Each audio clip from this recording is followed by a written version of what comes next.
నమస్కారం friends. So నేను పెట్టినటువంటి టైటిల్ ప్రకారం ఇది రేవంత్ రెడ్డి గారు, మన తెలంగాణ ముఖ్యమంత్రి సీఎం గారు కూడా ఇది బీజేపీ వదిలిన బాణమేనా? ఎందుకంటే లాస్ట్ టైం మనం కవిత గురించి మాట్లాడాం, అట్లనే ఇది తీన్మార్ మల్లన్న గురించి మాట్లాడినాం. ఎందుకంటే కాంగ్రెస్ అనేది ఒక పెద్ద ఒక ఐడియాలజీ. ఇవాళ భారతదేశంలో ఏమైనా కట్టిందంటే కాంగ్రెసే కట్టింది. అట్లాంటప్పుడు కేసీఆర్ గారు దుర్మార్గుడు, ఏం చేయలేదు. తన యొక్క కుటుంబాన్ని మాత్రమే ఇది అక్కడ ఆర్య బనియాలు, ఆర్య బ్రాహ్మణులు మొత్తం దేశ సంపదను దోసుకుంటున్నారు. సో ఇవన్నీ ఆలోచించే మనం కొట్లాడి ద బెస్ట్ ఆల్టర్నేటివ్ కాంగ్రెస్ అని తెచ్చుకున్నాం. ఓకే, సో చేస్తున్నారు, ఇచ్చిన హామీలు నెరవేర్చే ప్రయత్నం చేస్తున్నారు, ఇచ్చిన ఇవన్నీ ఎంత వీలైతే అంత చేస్తున్నారు. కానీ ఈజ్ దట్ ఎనఫ్? ఇప్పుడు చేస్తుంది మన యొక్క ఏమంటారు, మన అంటే నేను ఏమంటున్నా అంటే ఎక్కడ నాకు ఒకటి, మొన్న లాస్ట్ టైం అసెంబ్లీలో గెలవనోళ్ళని పార్లమెంట్ లో గెలిపించడం అనేది అది పెద్ద బ్లండర్ మిస్టేక్. ఏమంటాడు, నా అంచనా ఎప్పుడు తప్పు కాలేదంటాడు. కానీ అయింది కదా, పార్లమెంట్ లో 14 సీట్లు 16 సీట్లు వస్తాయి అన్నాడు, రాలే కదా, 8 వచ్చినాయి కదా. సో అక్కడ బ్లండర్ మిస్టేక్ జరిగింది.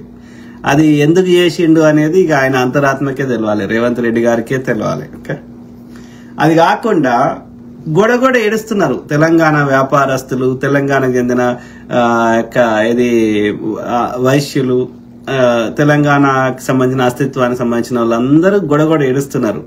అరే, ఈ ఉత్తరాదిలది ఆంధ్ర పెట్టుబడిదారులది కానీ, ఉత్తరాది పెట్టుబడిదారులది కానీ చాలా ఏమంటారు ఇక్కడ ఇబ్బంది అవుతుంది అని గొడవలు చేస్తున్నారు, నిరసన తెలుపుతున్నారు. అనేక రకాలుగా వాళ్ళ పనులు వాళ్ళకున్నా కానీ వాళ్ళ కెపాసిటీకి మించి అడుగుతుంటే ఎందుకు ఒక ఫర్మ్ యాక్షన్ ఎందుకు తీసుకోలేకపోతున్నాడు అని ఇప్పటివరకు ఇంకా 4 మంత్రి పదవులు, హోంశాఖ, విద్యాశాఖ, ఇంకా 2 శాఖలు ఏమైనా మర్చిపోయినా. సో 4 శాఖలు ఇంకా ఎందుకు భర్తీ చేస్తలేడు అనేది ఒక క్వశ్చన్. ఓకే, అట్లనే ఇప్పుడు తెలంగాణ ప్రజలు ఏం చేసుకొని బతకాలి అంటే డే టు డే వ్యవసాయము, లేకపోతే ఏమంటారు చేతి వృత్తులు, లేదు అంటే ఏమంటారు ఎవరో ఒకరి దగ్గర జీతం ఉండు, ఏదో చిన్న చిన్న పనులే తప్ప 10 మందికి జీతం ఇచ్చే స్థాయికి మనం ఎందుకు ఎదగలేకపోతున్నాం? మన హైదరాబాద్కి వచ్చి, మన తెలంగాణకు వచ్చి, ఈవెన్ డిస్టిక్లలో కూడా చూడండి మీరు. సో అయితే ఆంధ్ర పెట్టుబడిదారులు ఉంటున్నారు, లేదు అంటే ఈ ఉత్తరాది పెట్టుబడిదారులు ఉంటున్నారు. వాళ్ళు ఎందుకు పెట్టుబడి పెట్టగలుగుతున్నారు? వాళ్ళ దగ్గర అన్ని పైసలు ఎందుకు ఆడుతున్నాయి? మన తెలంగాణలో ఉన్నటువంటి వాళ్ళ దగ్గర పైసలు ఎందుకు ఆడతలేవు? మన ప్రాంతంలో మనం ఎందుకు వ్యాపారం చేయలేకపోతున్నాం? వాడు ఎక్కడి నుంచో ఏది రాజస్థాన్ నుంచి, గుజరాత్ నుంచి ఎక్కడి నుంచో వచ్చి వాడి సక్సెస్ఫుల్ గా వ్యాపారం చేయగలుగుతున్నాడు. మన ప్రాంతంలో వాని భాష కాదు, వాని కల్చర్ కాదు, మన కల్చర్ గురించి వానికి తెలియదు. వాడు ఇక్కడ కనెక్ట్ కాడు.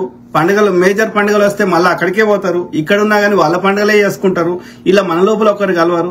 అయినా సరే వాడు ఇక్కడ మన దగ్గరకు వచ్చి సక్సెస్ఫుల్ గా అన్ని పెట్టుబడి పెద్ద వ్యాపారాలు బాగా డబ్బులు వచ్చేటని వాళ్ళు చేయగలుగుతున్నారు. మనం ఎందుకు చేయలేకపోతున్నాం? మన గడ్డ మీద మనం ఎందుకు చేయలేకపోతున్నాం అనేది బిగ్ క్వశ్చన్ మార్క్. ఇవాళ తెలంగాణలో ఏ టీవీ స్టేషన్లు మనం ఎందుకు పెట్టుకోలేకపోతున్నాం? తెలుగు ఫిల్మ్ ఇండస్ట్రీ అంటాడు. తెలంగాణకు ఒక ఫిల్మ్ ఇండస్ట్రీ ఎందుకు ఉండొద్దు? మరి తెలంగాణ అస్తిత్వం, ఇప్పుడు తెలంగాణలో మేము ఆంధ్రప్రదేశ్ లో కలవము అన్నాం. కలవము అంటే అప్పుడు ముల్కీ నిబంధనలకు ఒప్పుకున్నారు, తర్వాత ముల్కీ నిబంధనలు ఎత్తేసారు. తెలంగాణ ప్రజలనేమో తెలంగాణ ఫుల్ టైం ఉన్న వాళ్ళనేమో కాంట్రాక్ట్ చేసారు, ఆంధ్రాకి సంబంధించిన కాంట్రాక్ట్ వాళ్ళనేమో ఫుల్ టైం చేసారు. ఇవన్నీ నెత్తి నొప్పి తట్టుకోలేకనే తెలంగాణ తెచ్చుకున్నాం. మరి తెచ్చుకున్న దానికి అర్థమేముంది? తెచ్చుకున్నాక ఒక కేసీఆర్ కుటుంబమో ఇంకోరి కుటుంబమో బాగుపడడానికి కాదు కదా తెలంగాణ తెచ్చుకుంది, అవునా కాదా? సో కాబట్టి తెలంగాణ ప్రజలు ఎందుకు టీవీ స్టేషన్ పెట్టుకోలేకపోతున్నారు? తెలంగాణ ప్రజలు ఎందుకు పెద్ద పెద్ద వ్యాపారాలు చేయలేకపోతున్నారు? ఒక జీ టీవీ కానీ, ఈటీవీ కానీ అన్ని ఆంధ్రలో ఎందుకు ఉంటున్నాయి? లేకపోతే ఉత్తరాదిలో ఎందుకు ఉంటున్నాయి? ఆ జైన్లో ఎందుకు ఉంటున్నాయి? ఆర్య బనియాలో ఎందుకు ఉంటున్నాయి? ఆంధ్రలో ఎందుకు ఉంటున్నాయి? వాళ్ళందరి దగ్గర పెట్టుబడి ఎక్కడిది? మన దగ్గర ఎందుకు లేదు? ఆంధ్రలో సినిమాలు ఎందుకు తీయగలుగుతారు, మనం ఎందుకు తీయలేకపోతున్నాం? ఇప్పుడు వాడు తీస్తే ఏం తీస్తాడు? మన ఐడెంటిటీ, మనని తెలంగాణ వాళ్ళని ఎక్కిరించడానికి తీస్తాడు, ఈ యొక్క ఆంధ్రోడో ఉత్తరాదోడో సినిమా తీస్తే తెలంగాణ కల్చర్ ని, ఆ యొక్క తెలంగాణ భాషని, తెలంగాణ అస్తిత్వాన్ని అలా ఉండే విధంగా తీస్తారా? ఎన్నో వచ్చినాయి తెలంగాణ, నిజంగా తెలంగాణ అని ఒక ప్రాపర్ గా రిఫ్లెక్ట్ చేసినాయి. నాకు తెలిసి ఏళ్ల మీద వచ్చినాయి సినిమాలు.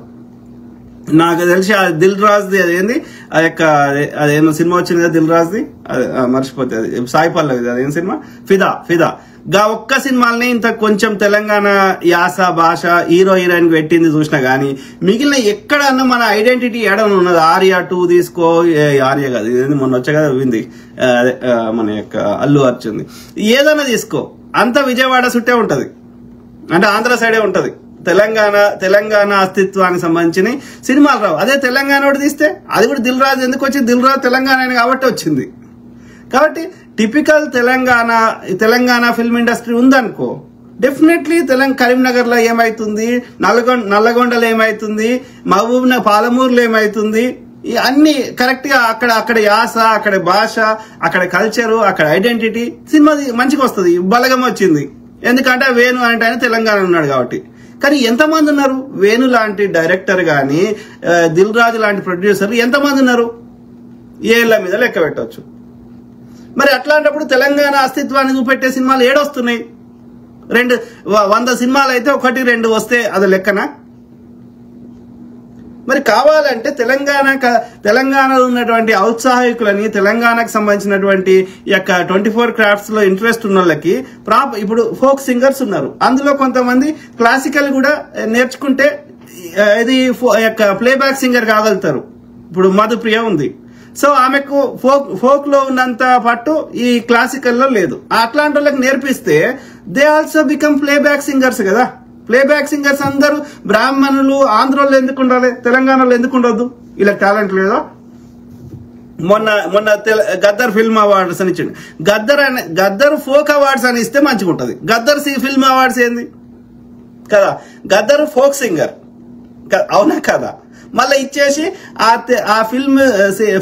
సినిమా గద్దర్ ఆ సినిమా అవార్డ్స్ కి పైసలు ఇచ్చాడు. ఏది ఎంతనా ఇచ్చిండు, ఒక్కొక్కరికి 10 లక్షలు, 20 లక్షలు, 50 లక్షలు, 1 కోటి, 2 కోట్లు ఎంతనా ఇచ్చిండు.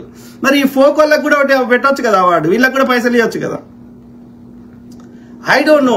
అంటే మన అస్తిత్వం గురించి, మన ఐడెంటిటీ గురించి ఇప్పుడు ఏది మన యొక్క తెలంగాణలో పెట్టుబడి పెట్టేటోళ్ళు లేరు అనుకుందాం. ఆంధ్రాలో ఏం చేస్తున్నారు, వాళ్ళు సొంత పైసలు పెడతలేరు. ఆంధ్రాలో ఏం చేస్తున్నారు, ఆంధ్ర ఆయన ఒక సినిమా తీయాలి, మార్గదర్శి అంటే ఆయన పెట్టిండు. ఎట్లా వచ్చింది? ఇప్పుడు ఈటీవీ రామోజీరావు ఇంత పెద్ద స్థాయికి ఎదిగిండు, అది గొప్పోడు గిప్పోడు అని చెప్తారు. ఎట్లా వచ్చిండు, ఎట్లా ఎదిగిండు? ఆయన సొంత పైసలు పెట్టలే, బ్యాంకులకి వెళ్ళి లోన్లు కూడా తీసుకోలే. మరి ఏడికి పైసలు? అందరి దగ్గర చిట్టీలు వేసిండు. ఈ మార్గదర్శి చిట్ ఫండ్స్ అని చేసిండు. మన దగ్గర అన్ని పైసలు నీకు ఇంత ఇస్తా, అంత ఇస్తా, ఎక్కువ ఇంట్రెస్ట్ ఇస్తా అని వేసి మనం దాచిపెట్టుకున్న పైసలు తీసుకొని ఆయన వ్యాపారం చేసిండు. ఇప్పుడు ఆంధ్రాలో సినిమా తీయాలనుకో, అక్కడ ఏం చేస్తున్నారు, అక్కడ అందరి దగ్గర పైసలు వసూలు చేసుకుంటున్నారు. అక్కడ ప్రజల దగ్గర లాభం వస్తే మళ్ళీ మీకు తెచ్చిస్తామని చెప్తున్నారు. అంటే నేనేమంటున్నా, వాళ్ళు ఏదో పెట్టుబడి ఉండి సొంతంగా పైసలు ఉండి వ్యాపారం చేస్తలేరు మెజారిటీ. అర్థమైందా? అన్నప్పుడు అంటే వాళ్ళు ఒక ఏమంటారు క్రౌడ్ ఫండింగ్ చేస్తున్నారు, లేదంటే ఈ యొక్క ఏమంటారు ఇప్పుడు అమూల్ కంపెనీ ఉంది. అమూల్ అనేది ఒక వ్యక్తిది కాదు, అది ఏమంటారు కోఆపరేటివ్. అంటే ప్రజలందరూ కలిసి మనిషికింత వేసుకొని పెట్టుకున్నది, కోఆపరేటివ్ అంటారు. సహకార బ్యాంకులు, సహకార అంటారు కదా, ఆ టైపు. సో అంటే అందరి పెట్టుబడి ఉంటుంది. ఇట్స్ ఈక్వల్ టు ప్రభుత్వ రంగ సంస్థ, అంతే కదా. ప్రభుత్వ రంగ సంస్థ అంటే ఏంది, ప్రజలందరి ట్యాక్సీ డబ్బులు అందులో ఉన్నాయని అర్థం. సో నువ్వు ప్రభుత్వ రంగ సంస్థ పెట్టచ్చు రాష్ట్ర స్థాయిలో. ఓకే, ఆ నిజాం షుగర్ తెరిపిస్తా అన్నావు, కవిత తెరిపియలేదన్నావు, ఇంకోరు తెరిపియలేదన్నావు. మరి నువ్వెందుకు తెరిపిస్తలేవు? ఆ దిశగా ఎందుకు ప్రయత్నం చేస్తలేవు? ఇప్పుడు మన దగ్గర చక్కెర వండుతుంది కదా, మరి చక్కెర కర్మాగారం మనకెందుకు ఉండద్దు? అంటే నేను ఏమంటున్నా, పైసలు వచ్చేది పెద్ద పెద్ద బడా వ్యాపారాలన్నీ ఆంధ్రలో ఏమైనా ఎందుకుంటాయి, లేకపోతే ఉత్తరాదిలో ఏమైనా ఎందుకుంటాయి, మనలో ఎందుకుంటాయి? మనల్లో ఉంటే లాభం వేరే ఉంటది, వాళ్ళు సంపాదించిన పైసలు మన దగ్గరనే ఖర్చు పెడతారు, మన కల్చర్ ఉంటది, మన ఐడెంటిటీ ఉంటది. ఎందుకు నువ్వు పెద్ద లెవెల్లో చర్యలు తీసుకోలేకపోతున్నావు అనేది ఆలోచించాలన్నా వద్దా? ఈ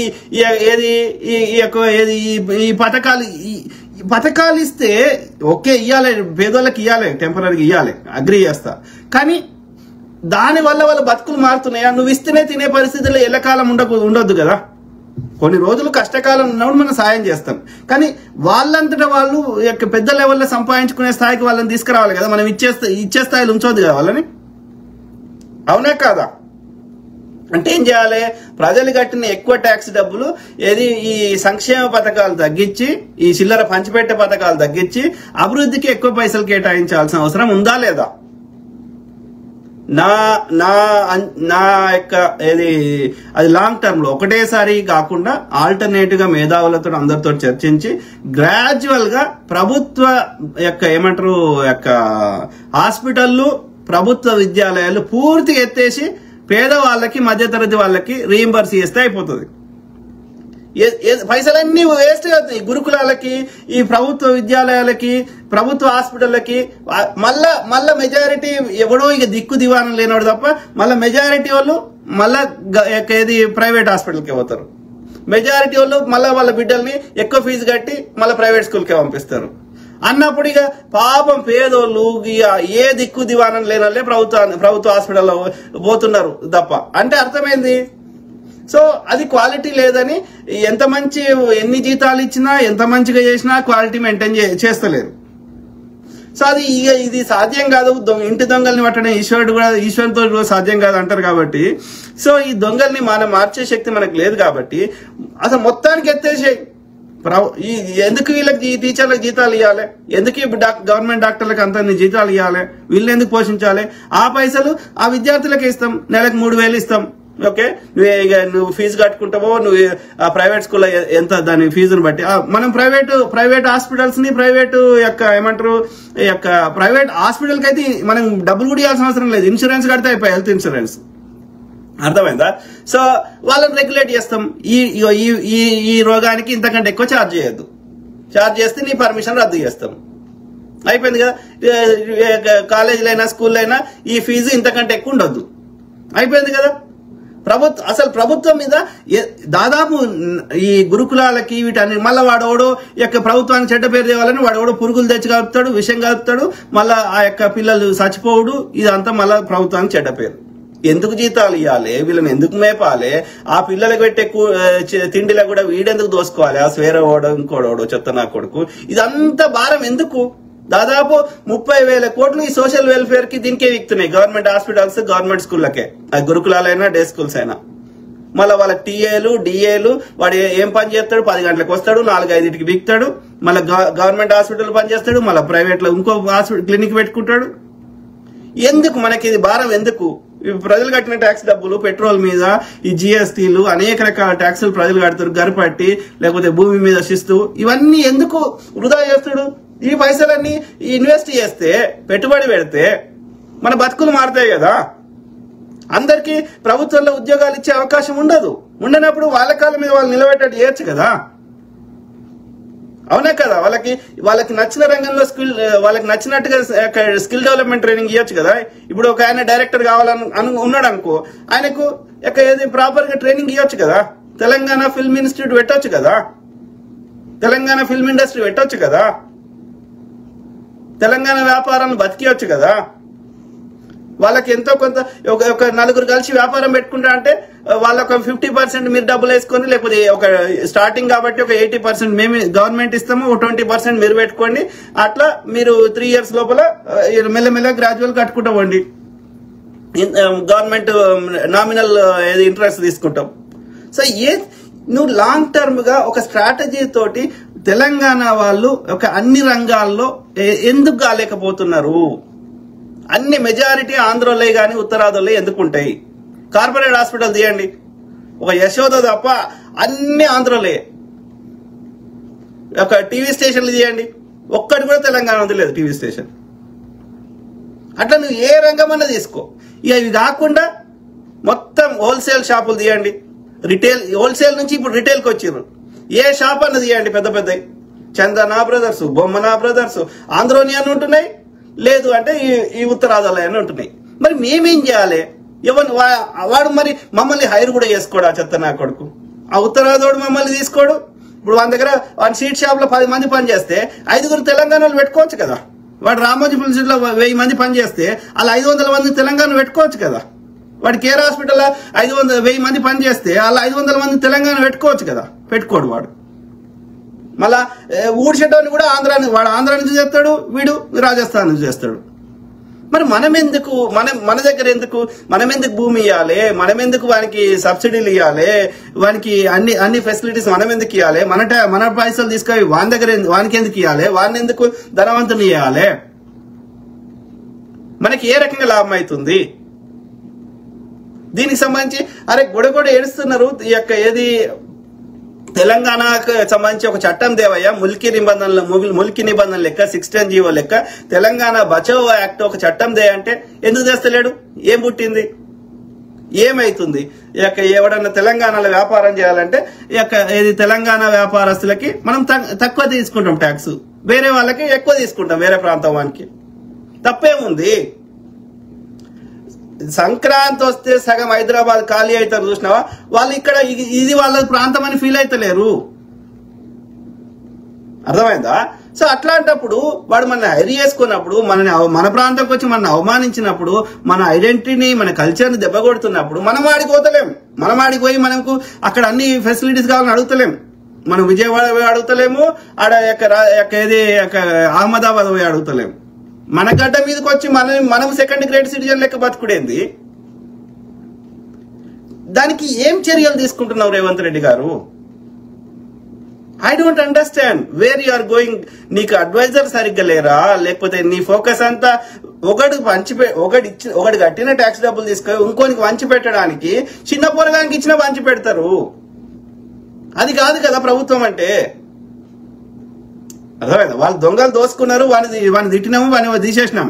బీజేపీ ఇంకా గజదం కాబట్టి వాడిని రాణిస్తలేం. కానీ దట్ డస్ నాట్ మీన్ నువ్వు కేవలం ఈ ఒకటి కట్టిన ఇంకోటి వంచి పెడతా అని అందుకోసం కాదు ప్రభుత్వం ఉన్నది. పంచి పెడితే నా బతుకు మారుతుందా? మారది. నేను పంచి పెట్టకపోతే మళ్ళీ దిక్కులు చూసుడు అవుతుంది. అట్లా ఉండొద్దు. టెంపరీగా పంచి పెడతాం, ఎందుకంటే మీరు అందరు బతకాలి కాబట్టి. అది కూడా కనీస అవసరాలు మాత్రమే, కూడు గూడు గుడ్డ లాంటివి. కానీ ఇన్ ద లాంగ్ టర్మ్ లో నీకు బతుకుతాను చూపెట్టాలి. నేను ఎల్లకాలం నేను పంచి పెట్టొద్దు. అర్థమైందా?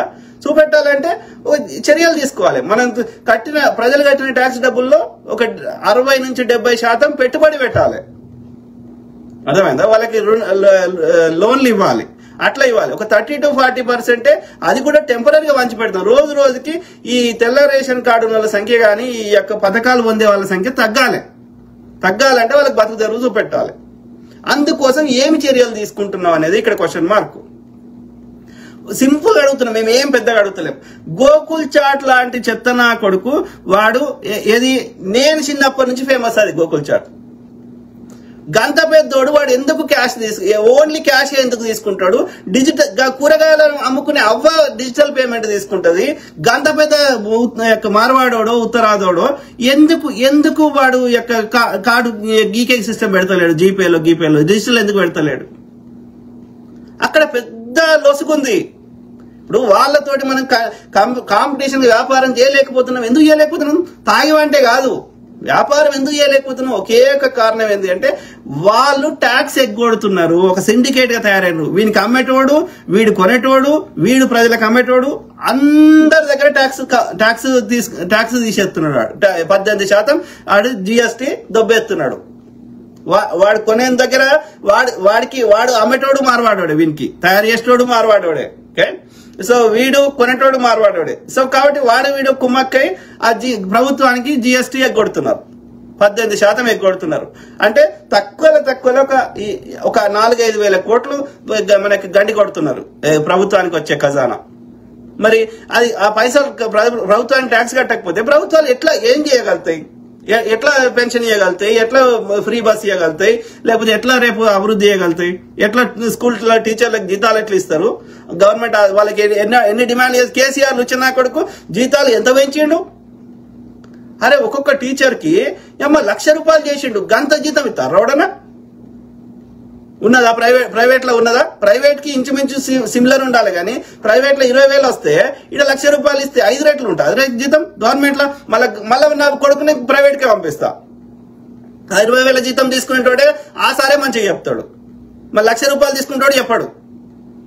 మళ్ళీ నేను ఎంబీబీఎస్ అప్పుడే పూర్తయి ఆ కార్పొరేట్ హాస్పిటల్ యశోదలో ఓడి పని చేస్తాడు, కేర్ హాస్పిటల్ ఓడి పని చేస్తాడు, అపోలో ఓడి పని చేస్తాడు. ఆ పెద్ద డాక్టర్ ఒకటే ఉంటాడు. రౌండ్లకు వచ్చేది ఓడు, మళ్ళీ ఫ్రెష్ గా గ్రాడ్యుయేట్ అయినాడు ఎంబీబీఎస్ వాడు, వానికి ఎక్స్పీరియన్స్ ఏ ఉంటది. వాని దగ్గరికి పోయి నేను లక్షలు ఫీజు కట్టి ఈ యొక్క సూపర్ స్పెషాలిటీ హాస్పిటల్లో నాకు బెస్ట్ ట్రీట్మెంట్ ఉంటుందని వానికి ఫ్రెష్ పోరగాని దగ్గర పోయి మనం ట్రీట్మెంట్ ఇప్పించుకుంటాం. అదే గవర్నమెంట్ డాక్టర్ వాడు హైలీ ఎడ్యుకేటెడ్ ఉంటాడు, ఫుల్ క్వాలిఫికేషన్ ఉంటుంది, వాడు సీనియర్ ఉంటాడు డాక్టర్, కానీ మొద్దు పాడుకో. క్లినిక్ లో మంచిగా పని చేస్తాడు, బయట గవర్నమెంట్ హాస్పిటల్లో పనిచేయడు. అరే మొత్తం సంక నాకిస్తున్నారు వ్యవస్థలు. సో వీటిని ఈ వ్యవస్థలో ఉన్న లోపాలు సరిదిద్దడానికి నువ్వేం చర్యలు తీసుకుంటున్నావు? First question mark. ఓకే, రెండోది తెలంగాణ ప్రజలు ఇక్కడ మూలవాసులు ఏది అన్ని రంగాల్లో అభివృద్ధి చెందడానికి అన్ని పెట్టుబడి సంస్థలు అన్ని పెద్ద పెద్ద అన్ని ఎక్కువ డబ్బులు వచ్చేటి అన్ని మనం ఎందుకు ఉండొద్దు? మనం చేసినాం అనుకో ఆ పెద్ద పెద్ద అది వేరే ఉంటది, ఆ ఫ్లేవర్ వేరే ఉంటది. ఆ తెలంగాణ అస్తిత్వము, ఐడెంటిటీ, ఆ కల్చరు అది కొట్టొచ్చినట్టుగా అనిపిస్తుంది. ప్లస్ తెలంగాణ వాళ్ళు పైసలున్న వాళ్ళు అయితే ప్రతి పైసా వాళ్ళు భూమి కొనుక్కున్నా, రెస్టారెంట్లో పోయి తిన్నా, ఏం చేసినా ఇక్కడ తెలంగాణ వ్యాపారాలకి, తెలంగాణ ప్రజలకి డైరెక్ట్ గా ఇండైరెక్ట్ గా ప్రభుత్వానికి ట్యాక్సులు వస్తాయి. ప్రభుత్వం ట్యాక్సులు వచ్చినా మళ్ళీ ప్రజల కోసం ఖర్చు పెడుతుంది. అంటే తెలంగాణ ఒక అభివృద్ధి చెందిన దేశంగా, అభివృద్ధి చెందిన రాష్ట్రంగా ఒక అమెరికా తోటి, ప్రపంచంలో ఉన్న దేశాలతోటి పోటీ పడే స్థాయికి, నగరాలతోటి పోటీ పడే స్థాయికి తెలంగాణ ఎదిగే అవకాశం ఉంది. ఎప్పుడు? ఈ లోపాలన్నీ సరిదిద్దినప్పుడు. అందుకోసం నువ్వు ఏం చర్యలు తీసుకుంటున్నావు రేవంత్ రెడ్డి గారు? ఎందుకంటే నువ్వే ఇవాళ కాంగ్రెస్ అనేది ఒక డెమోక్రాటిక్ పార్టీగా ఉండేది, కానీ ఇవాళ కాంగ్రెస్ లో డెమోక్రసీ ఉంది, ఎస్పెషల్లీ తెలంగాణ కాంగ్రెస్ లో డెమోక్రసీ ఉంది అని నేను అనుకోవట్లేదు. ఒక సీతక్క గారు చెప్తే ఆడ నిర్ణయాలు అవుతాయని నేను అనుకోవట్లేదు. ఒక కోమటిరెడ్డి బ్రదర్స్ చెప్తే అయితే అనుకుంటలేను, ఒక ఉత్తమ్ రెడ్డి గారు చెప్తే అయితే అనుకుంటలేను, ఓ భట్టి గారు చెప్తే, కేవలం రేవంత్ రెడ్డి గారు నిర్ణయం చేస్తేనే ఫైనల్. మిగతా ఎవ్వరు కూడా ఇవాళ నిర్ణయం చేసే పొజిషన్ లో లేరు. అంటే కాంగ్రెస్ అనేది ఒక ప్రజాస్వామిక పార్టీ నుంచి ఇవాళ నియంతృత్వ పార్టీగా అయింది. కాబట్టి ఇవాళ ఎవరిని అడగాలి నేను? ఇప్పుడు భట్టి గారిని నేను ఏమైనా అడిగినా అనుకో, సీఎం గారిని అడిగినాక చెప్తా అంటారు. ఇంకో సీతక్కని అడిగినామనుకో, సీఎం గారిని అడిగినాక చెప్తా అంటారు. ఎవరిని అడిగినా అదే పరిస్థితి. అంటే మొత్తం అధికారం మొత్తం ప్రజాస్వామిక కాంగ్రెస్ నుంచి ఇలా ఒక నియంతృత్వం అయిపోయింది. సో కాబట్టి ఏ నిర్ణయం చేయాలన్నా రేవంత్ రెడ్డి గారే చేయాలి. ఇవాళ ఆ పరిస్థితికి తెచ్చిండు కాంగ్రెస్ పార్టీని. ఓకే, సో మరి అన్నప్పుడు నిన్నే అడుగుతాం. సో కాబట్టి రేవంత్ రెడ్డి గారు సంక్షేమం అనేది ఓకే, హామీలు మనం ఇవ్వాల్సిన దానికంటే ఎక్కువ హామీలు ఇచ్చినాం, అయినా కానీ మనం నెరవేర్చే ప్రయత్నం చేస్తున్నాం. ఓకే, సో అది ఓకే, అది నడుస్తుంది. దాని గురించి ఇక మనం, కానీ ద ఫోకస్ అది తగ్గాలంటే ఇది పెంచాలి. దానికోసం ఏం చర్యలు తీసుకుంటున్నాం అనేది ఇక్కడ మెయిన్ క్వశ్చన్ మార్క్. సో ఆ క్రమంలో ఇప్పుడు ఈ ఉత్తరాదుల దోపిడీ వాళ్ళు ఎంత ప్రైస్ కి అమ్ముతున్నారో వాళ్ళు సిండికేట్ అయ్యి ఎంత, ఫస్ట్ ఆఫ్ ఆల్ వాడు జిఎస్టీ కట్టిపియాలి. వాడిని కట్టిపియాలంటే కంపల్సరీగా వాడు క్యాష్ ఓన్లీ ట్రాన్సాక్షన్ తీసేయాలి. కంపల్సరీగా వాడు డిజిటల్ పేమెంట్ చేయాలి. అంటే క్యాష్ తో పాటు డిజిటల్ పేమెంట్ ఉండాలి. కంపల్సరీ రిసీట్ ఇవ్వాలి. కంపల్సరీ అప్పుడు ఏమవుతుంది? కంపల్సరీగా నీకు జిఎస్టీ యాడ్ అవుతుంది. అయినప్పుడు వాడు ఆ ప్రైస్ కి ఇవ్వలేడు. అందుకే వాడు ఏమంటాడు, నీకు రిసీట్ కావాలంటే ఇంత కట్టు, రిసీట్ వద్దంటే ఇంత కట్టు అంటాడు. ఆ కాన్సెప్టే ఉండొద్దు. రిసీట్ కంపల్సరీ ఇవ్వాలి. రిసీట్ ఇవ్వకపోతే వాడిని రద్దు చేయాలి. అంటే జిఎస్టీ కంపల్సరీ కట్టాలి అంతే. ప్లస్ కంపల్సరీ డిజిటల్ పేమెంట్ ఉండాలి. అట్లా చేయకపోతే వాడిని శిక్షలు చేయాలి. రిసీట్ ఇవ్వకుండా ఓన్లీ క్యాష్ ఓన్లీ చెప్పి జిఎస్టీ ఎగ్గొడతా అంటే ఆ వ్యాపారస్తుని యొక్క పర్మిషన్ రద్దు చేయాలి. ఫస్ట్ స్టెప్ రిక్వెస్ట్ చేస్తున్నాం. అట్లీస్ట్ 50% of the employees in those organisations కంపల్సరీగా తెలంగాణలో ఉండాలి. 100 మంది ఎంప్లాయీస్ ఉంటే అందులో 50 మంది ఉండాలి. 10 మంది ఉంటే అందులో 5 మన వాళ్ళు ఉండాలి. లేకపోతే వాని పర్మిషన్ రద్దు చేయి. అర్థమైందా? సో ఇట్లా కొన్ని డిమాండ్స్ ఉన్నాయి. ఇవి చేయమని అడుగుతున్నాం. అట్లనే టెంపరీగా ఏది మన తెలంగాణ వ్యాపారాలు బతికించడానికి, ఏది వాళ్ళతోటి ప్రైస్ మ్యాచ్ చేయడానికి మనోళ్ళు చేయలేకపోతే టెంపరీగా వీళ్ళకి ఒక ప్రైస్ మ్యాచ్, వాళ్ళు 100 రూపాయలకి ఆ వస్తువు అమ్మిండి అనుకో మార్వాడైనా, మనకి 100 రూపాయలకు పడతలేదు అనుకో తెలంగాణ ఆయనకి 110 రూపాయలు అయిందనుకో, ఆ 10 రూపాయలు ప్రభుత్వం ఈ తెలంగాణ వ్యాపారస్తునికి ఒక 6 నెలలో 7 సాయం చేయి. లాంగ్ టర్మ్ లో వాడు ఎక్కడి నుంచి తీసుకొస్తుండో మనం కూడా అక్కడి నుంచి తేవడానికి వీళ్ళకి ఒక ఏమంటారు ఇప్పుడు వ్యవసాయదారుడు ఉన్నాడు. వ్యవసాయదారునికి ఏ టైంకి ఏ పంట వేయాలి, మళ్ళా నెక్స్ట్ సీజన్ కూడా అదే పంట వేయాలన్నా, ఇవన్నీ చెప్పడానికి అగ్రికల్చర్ ఆఫీసర్ ఉంటారు. వాళ్ళు పోయి ఆ యొక్క ఫీల్డ్ ఆఫీసర్ అంటారు. సో వాళ్ళు పోయి ఆ ఫీల్డ్ అన్ని చెక్ చేసి ఈ సీజన్ కి లాస్ట్ టైం చెరుకు వేసినావు కదా, ఈసారి మళ్ళీ అదే వేస్తే నీకు దిగుబడి తక్కువ వస్తుంది కాబట్టి పంట మార్పిడి చేయి, లేకపోతే నీ నేల నల్ల రేగడి ఉంది, లేకపోతే ఎర్ర నేల ఉంది, నీ నేలకి ఇది ఉంటుంది, నీ నేల తేమ శాతం ఇంత ఉంది, ఇవన్నీ చెక్ చేసి వాళ్ళకి అడ్వైజ్ చేస్తారు ఫీల్డ్ ఆఫీసర్లు. ఓకే, రైతులకి. సో అట్లనే ఈ యొక్క వ్యాపారస్తులకు కూడా నువ్వు కొనుక్కునే ప్రోడక్ట్స్ చైనాలకు ఇంత రేటుకి వస్తున్నాయి, లేకపోతే ఫలానా వాళ్ళ దగ్గర ఇవి ఉన్నాయి, లేకపోతే ఆ మార్వాడోడు విజిలెన్స్ పెంచు. ఓకే, వాడు ఏ ప్రోడక్ట్ యొక్క సెకండ్ గ్రేడ్ అమ్మితే సెకండ్ గ్రేడ్ అని చెప్పి అమ్మాలి వాడు. ఆ సెకండ్ గ్రేడ్ కూడా మన తెలంగాణ వ్యాపారస్తులు వాడేడ కొంటుండో వీనికి కూడా కొనే అవకాశం ఎక్కడుందో మన యొక్క కమిటీకి ఇన్ని కమిషన్లు ఏర్పాటు చేసినావు. మార్కెటింగ్ కమిటీ అనే తెలంగాణ బిజినెసెస్ కి ప్రమోట్ చేయడానికి, లేకపోతే వాళ్ళ యొక్క బిజినెస్ లొసుగులు తెలుసుకోవడానికి వీళ్ళకి కూడా తెలంగాణ ఒక బిజినెస్ కమిషన్ అని పెట్టు. సో తెలంగాణ వ్యాపారస్తులకి ఎలాంటి ఒక అడ్వైస్ గానీ, ఎక్కడ తక్కువ అదే వస్తువు ఎక్కడ తక్కువ రేటు దొరుకుతుంది కానీ అదే వస్తువు సెకండ్ గ్రేడ్ కూడా ఎక్కడ దొరుకుతుంది, అవన్నీ మనం వీళ్ళకు మెలకువలు నేర్పిస్తే ఇక తెలంగాణ వ్యాపారస్తులకి వీళ్ళు కూడా అక్కడి నుంచి తెచ్చుకొని వాళ్ళతో ప్రైస్ కాంపిటీషన్ అవుతారు. సో నువ్వు ఫస్ట్ ఆఫ్ ఆల్ జిఎస్టీ వాడికి అటెటట్టు చేస్తే, ఓకే, రిసీట్ కంపల్సరీ చేస్తే వాడు మనతోటి ప్రైస్ కాంపిటీషన్ కాలేడు, వాడు తక్కువ రేటుకి ఇవ్వలేడు. రెండోది, నువ్వు క్యాష్ ట్రాన్సాక్షన్ తీసేస్తే మొత్తం చేంజ్ అయిపోతుంది డైనమిక్స్. ఎందుకంటే వాడు క్యాష్ తీసుకొని ఏం చేస్తున్నాడు, ఈ క్యాష్ ని మనీ రొటేషన్ చేస్తున్నాడు. అంటే 4%, 5%కి వడ్డీకి తిప్పుతున్నాడు ఈ పైసలు. ఆ వడ్డీ వాడు ఉట్టికియాడు, అది జస్ట్ నమ్మకంతో ఇయ్యాడు.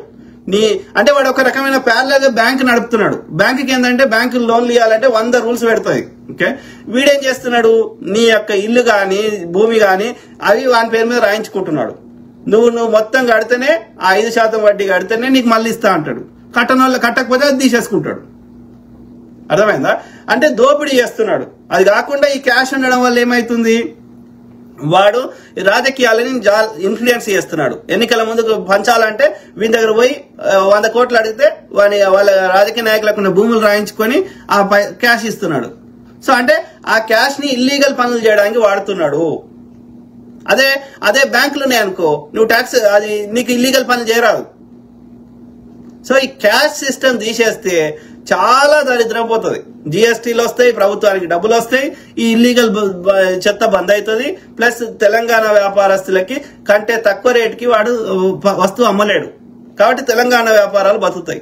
కాబట్టి నువ్వు తెలంగాణ వ్యాపారాలు బతకడానికి కానీ, తెలంగాణ వాళ్ళు యొక్క పెద్ద పెద్ద పెట్టుబడులు పెట్టడానికి కానీ, తెలంగాణ వాళ్ళు కంపెనీ పెట్టిర్రనుకో, పెద్ద ఒక హాస్పిటల్ ఏదైనా పెట్టిర్రనుకో, మోస్ట్లీ తెలంగాణ వాళ్ళని హైర్ చేసుకునే అవకాశం ఉంటది.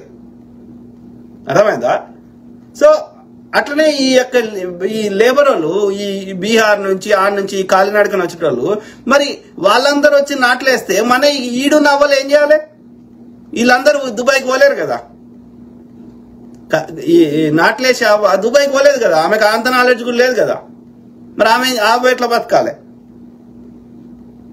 సో కాబట్టి నీకు సొంతంగా అన్ని ఆలోచన లేకపోతే ఒక time bound within 30 days or 60 days maximum, okay, ఒక టైం బౌండ్ కమిటీ చేసి, ఓకే, మేధావులు, సామాజిక కార్యకర్తలు, రాష్ట్రం మీద ప్రేమ ఉన్న వాళ్ళు, ఏమంటారు అవార్డు గ్రహీతలు, ఎవరైతే స్వచ్ఛందంగా నా తెలంగాణ నాది అని కొట్టుకొని నెత్తినోరు కొట్టుకునే వాళ్ళు నాలాంటి వాళ్ళు ఉంటారు కదా, వాళ్ళందరితో కమిటీ అయ్యి ఈ కమిటీ 30 రోజులలో, ఓకే, నాకు ఏమేం చర్యలు తీసుకుందాం, ఓకే, మన తెలంగాణ వ్యాపారస్తులు బతికేయడానికి ఏం చేద్దాం, లేకపోతే మన తెలంగాణ వాళ్ళు పెద్ద లెవెల్లో అన్ని రంగాల్లో పెట్టుబడి కానీ ఒక్కొక్క దానికి ఒక కమిటీ అయ్యి వాళ్ళు ఇచ్చిన సిఫార్సులని నువ్వు బడ్జెట్ అనుకూలంగా ఎట్లా చేద్దాం, ఏం చేద్దాం ఆలోచించి ఆ విధంగా నువ్వు చర్యలు తీసుకో. పెద్ద కష్టం కాదు అది. గంతెందుకు, నేను నిజాం షుగర్స్ చెప్పు, ఎందుకు ఇవ్వలేకపోతున్నావు?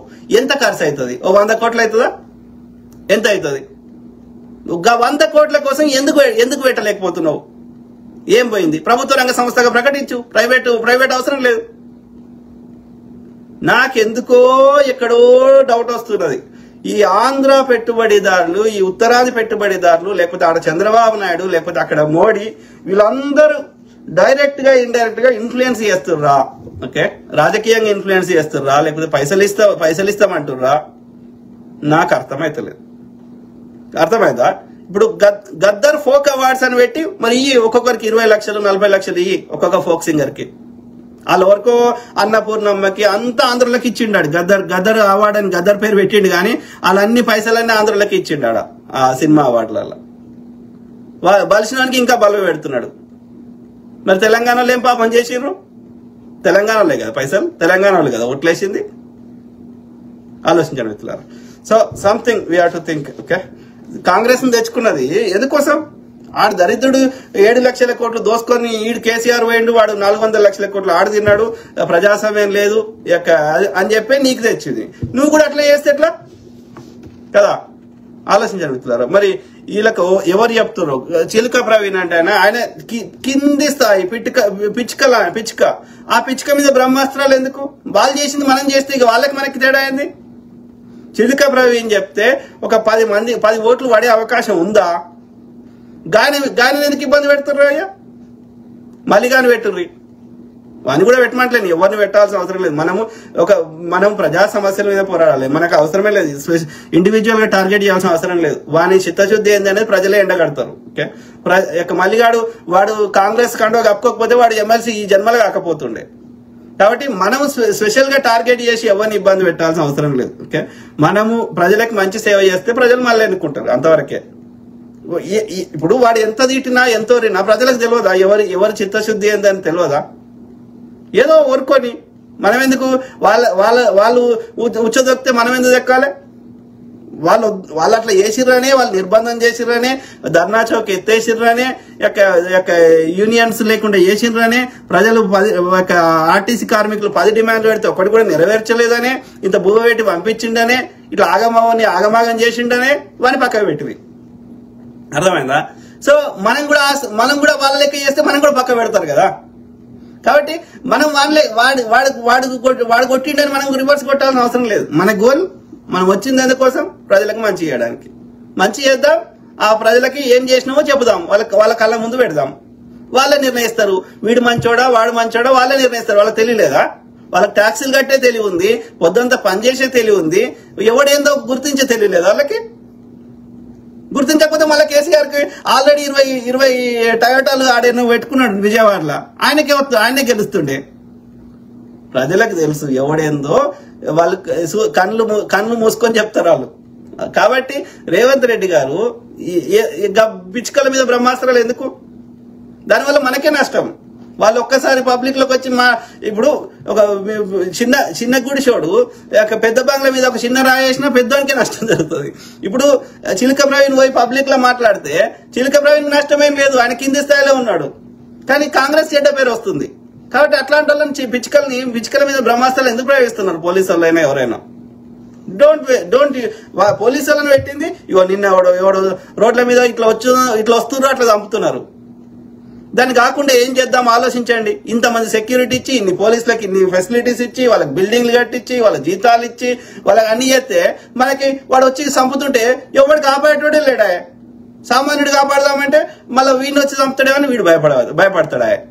వాడు రావట్టే, కత్తి తీసుకొని రావట్టే, చంపబట్టే పోవట్టే.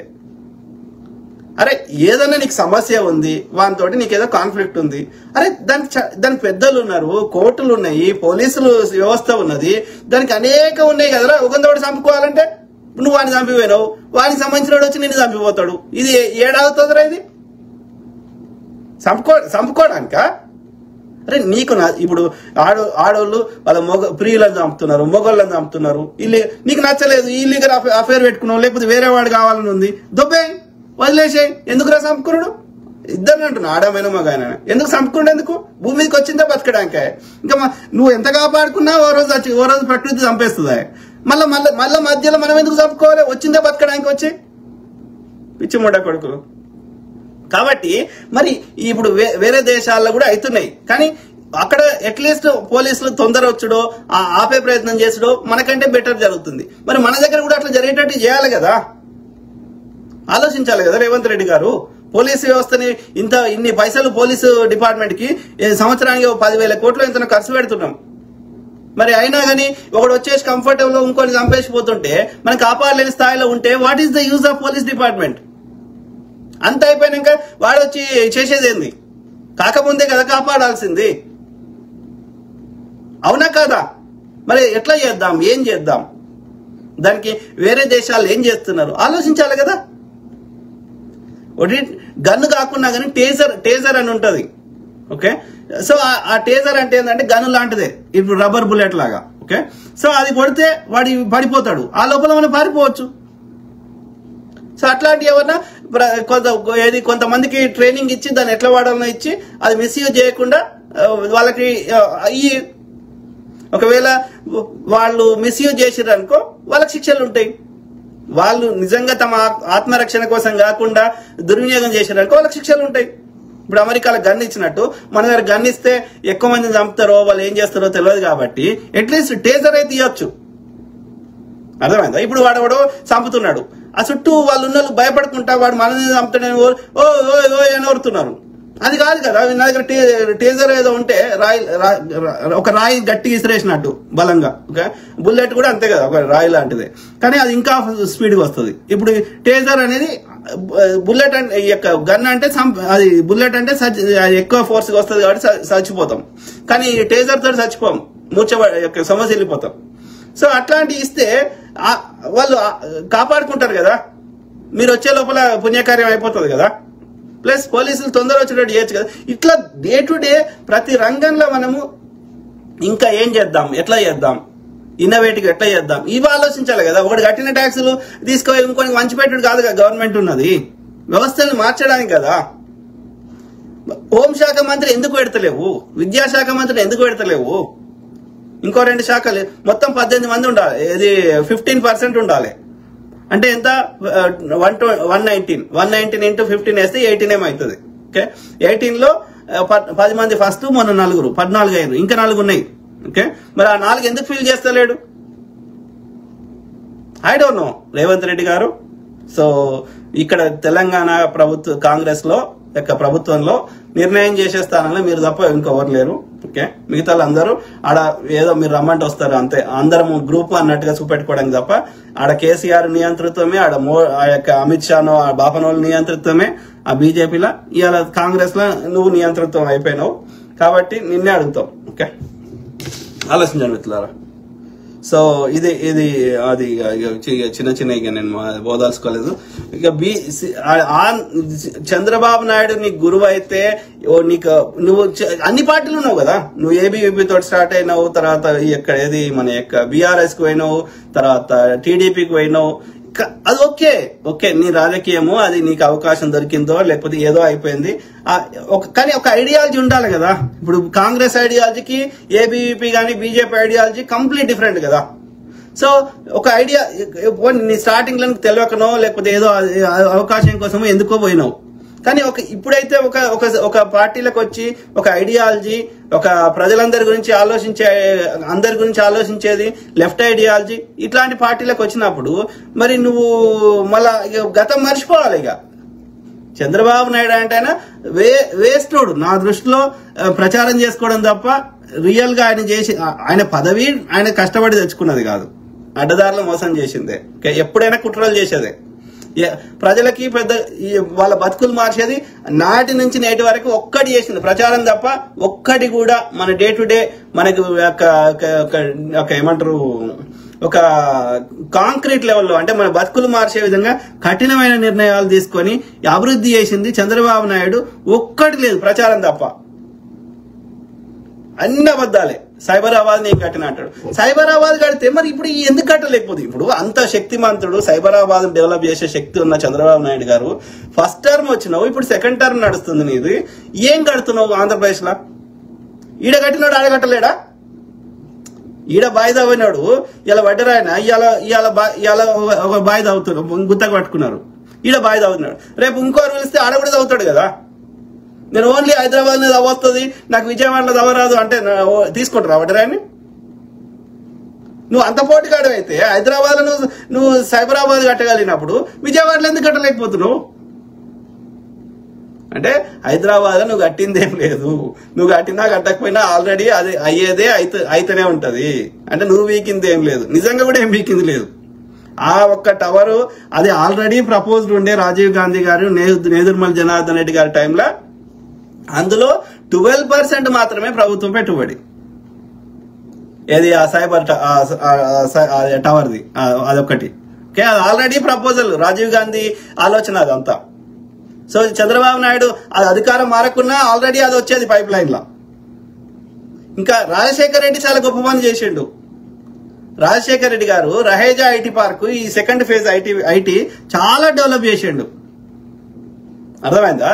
అది మన ఇది అమీర్పేటలో మైత్రివనంలో అన్ని బుడ్డ కంపెనీలు, బడ్డింగ్ కంపెనీలు. ఇవాళ టీసీఎస్, విప్రో, ఇవేవి చెప్తున్నాం అవన్నీ. వీటన్నిటికీ ఆ రహేజా ఐటీ పార్క్ అని కట్టి అవి మొత్తం పెద్ద లెవెల్ చేసిండు. ఇలా వెల్స్ ఫార్గో అవన్నీ వచ్చినాయి. డాక్టర్ మన్మోహన్ సింగ్ గారి పుణ్యం వల్ల, ఆ సెజ్జులు ఇవన్నిటి వల్ల మనకి అది అదైంది. తెలంగాణలో ఏమన్నా వచ్చినాయంటే నాటి నుంచి నేటి వరకు కాంగ్రెస్ పుణ్యమే. చంద్రబాబు నాయుడు పీకింది ఏమీ లేదు. అది కాకుండా తెలంగాణకి నష్టం చేసిండు. తెలంగాణలో ఉన్న ప్రభుత్వ రంగ సంస్థలన్నిటి చంపేసిండు. తెలంగాణ ఉన్న వ్యాపారాలన్నీ చంపేసిండు తెలంగాణలో. అర్థమైందా? వాటితో పాటు తెలంగాణలో భూములన్నీ ఆంధ్రలోకి పంచిపెట్టిండు. తెలంగాణకి లక్షల కోట్లు నాశనం చేసిండు ఈ చంద్రబాబు నాయుడు. దొంగ. కాబట్టి వాడు నువ్వు గురువు అని వాడిని సంకనాకినవా, మళ్ళీ నీ గురువు దగ్గరికి పంపిస్తారు. అర్థమైందా? గుర్తుపెట్టుకో బిడ్డ. సో పాపం ఆంధ్రాలో ఉన్న పెట్టుబడిదారులు దొంగలు ఉన్నారు తప్ప అక్కడ సామాన్యుల పరిస్థితి అగమ్య గోచరంగా ఉంది. అక్కడ లా అండ్ ఆర్డర్ ఉందా ఆంధ్రప్రదేశ్ లో? ఎవడు ఎక్కడి నుంచి ఎప్పుడు సంపెత్తారో తెలియదు. ఆడికి ఎవడొచ్చి పెట్టుబడి పెడతాడు? మరి తెలంగాణలో కూడా అట్లా చేసుకుందాం రేవంత్ రెడ్డి గారు. అట్లా కలవదు. నువ్వు కాంగ్రెస్ అనేది దానికి ఒక చరిత్ర ఉన్నది, స్వతంత్రం తెచ్చింది, స్వతంత్ర భారతాన్ని నిర్మించింది. కాబట్టి నీ ఇష్టం ఉన్నట్టు చేస్తా అంటే నిన్నది కూడా తీసి పక్కకు పెడతారు. అర్థమైందా? గతం మర్చిపో. చంద్రబాబు నువ్వు ఏ పార్టీలో ఉన్నా ఏదున్నా మర్చిపో. ఇప్పుడు కాంగ్రెస్ లో నువ్వు కాంగ్రెస్ రిప్రజెంట్ చేస్తున్నావు కాబట్టి కాంగ్రెస్ ఐడియాలజీని నువ్వు పాలించాలి అంతే. నీ ఇష్టం ఉన్నట్టు చేస్తా అంటే నిన్ను కూడా పక్కకు పెడతారు. అది పెద్ద విషయమేం కాదు. అర్థమైందా? మేమందరం అనుకుంటే నువ్వు ఎంత స్పీచ్లు ఇచ్చినా మేము ఓటేయం. ఆ స్థాయికి తేవడం తెలంగాణ ప్రజలకు పెద్ద విషయం కాదు. అర్థమైందా? ఆలోచించండి సార్. ఓకే, సో కాబట్టి ఆ డిక్టేటర్షిప్ అది గలవది. ఊర్లల్లో ఆడ నడుతుంది. మీ అన్నలు, తమ్ముళ్ళు, ఏదో గడిలు అది నడుతుంది. ఓకే, ఊర్లల్లో. కానీ ఒక రాష్ట్ర స్థాయిలో నడవది రేవంత్ రెడ్డి గారు. కాబట్టి ఆ ఊరేషాలు బంద్ చేయండి. అర్థమైందా మిత్రులు? సో చెప్పిన చాలా వరకు చెప్పినా, మీ కామెంట్ చదువుదాం. ఇక్కడనే చదువుదాం. ఇక్కడ చదివితే వంగాల్సి వస్తుంది. ఇట్లా చదివితే ఈజీ ఉంటుంది.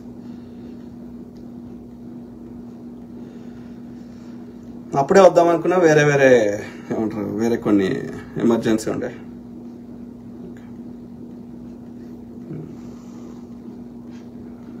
ద బెస్ట్ ఆల్టర్నేటివ్ కాంగ్రెస్ కాబట్టి నేను సపోర్ట్ చేస్తున్నా, కానీ దట్ డస్ నాట్ మీన్ ఏమంటారు బీజేపీ బీఆర్ఎస్ కంటే కాంగ్రెస్ బెటర్ కాబట్టి దానికంటే ఇది మనకు మంచి జరిగే అవకాశం ఉంటుంది కాబట్టి నేను కాంగ్రెస్ సపోర్ట్ చేస్తున్నా. కానీ that does not mean Congress లో ఏం చేసినా నోరు మూసుకొని కూర్చుంటాము అని అనుకుంటే భ్రమ. Okay, end of the day Telangana ప్రజల సొమ్ము, తెలంగాణ ప్రజలు అన్ని రంగాల్లో అగ్రగామిగా ఉండాలి.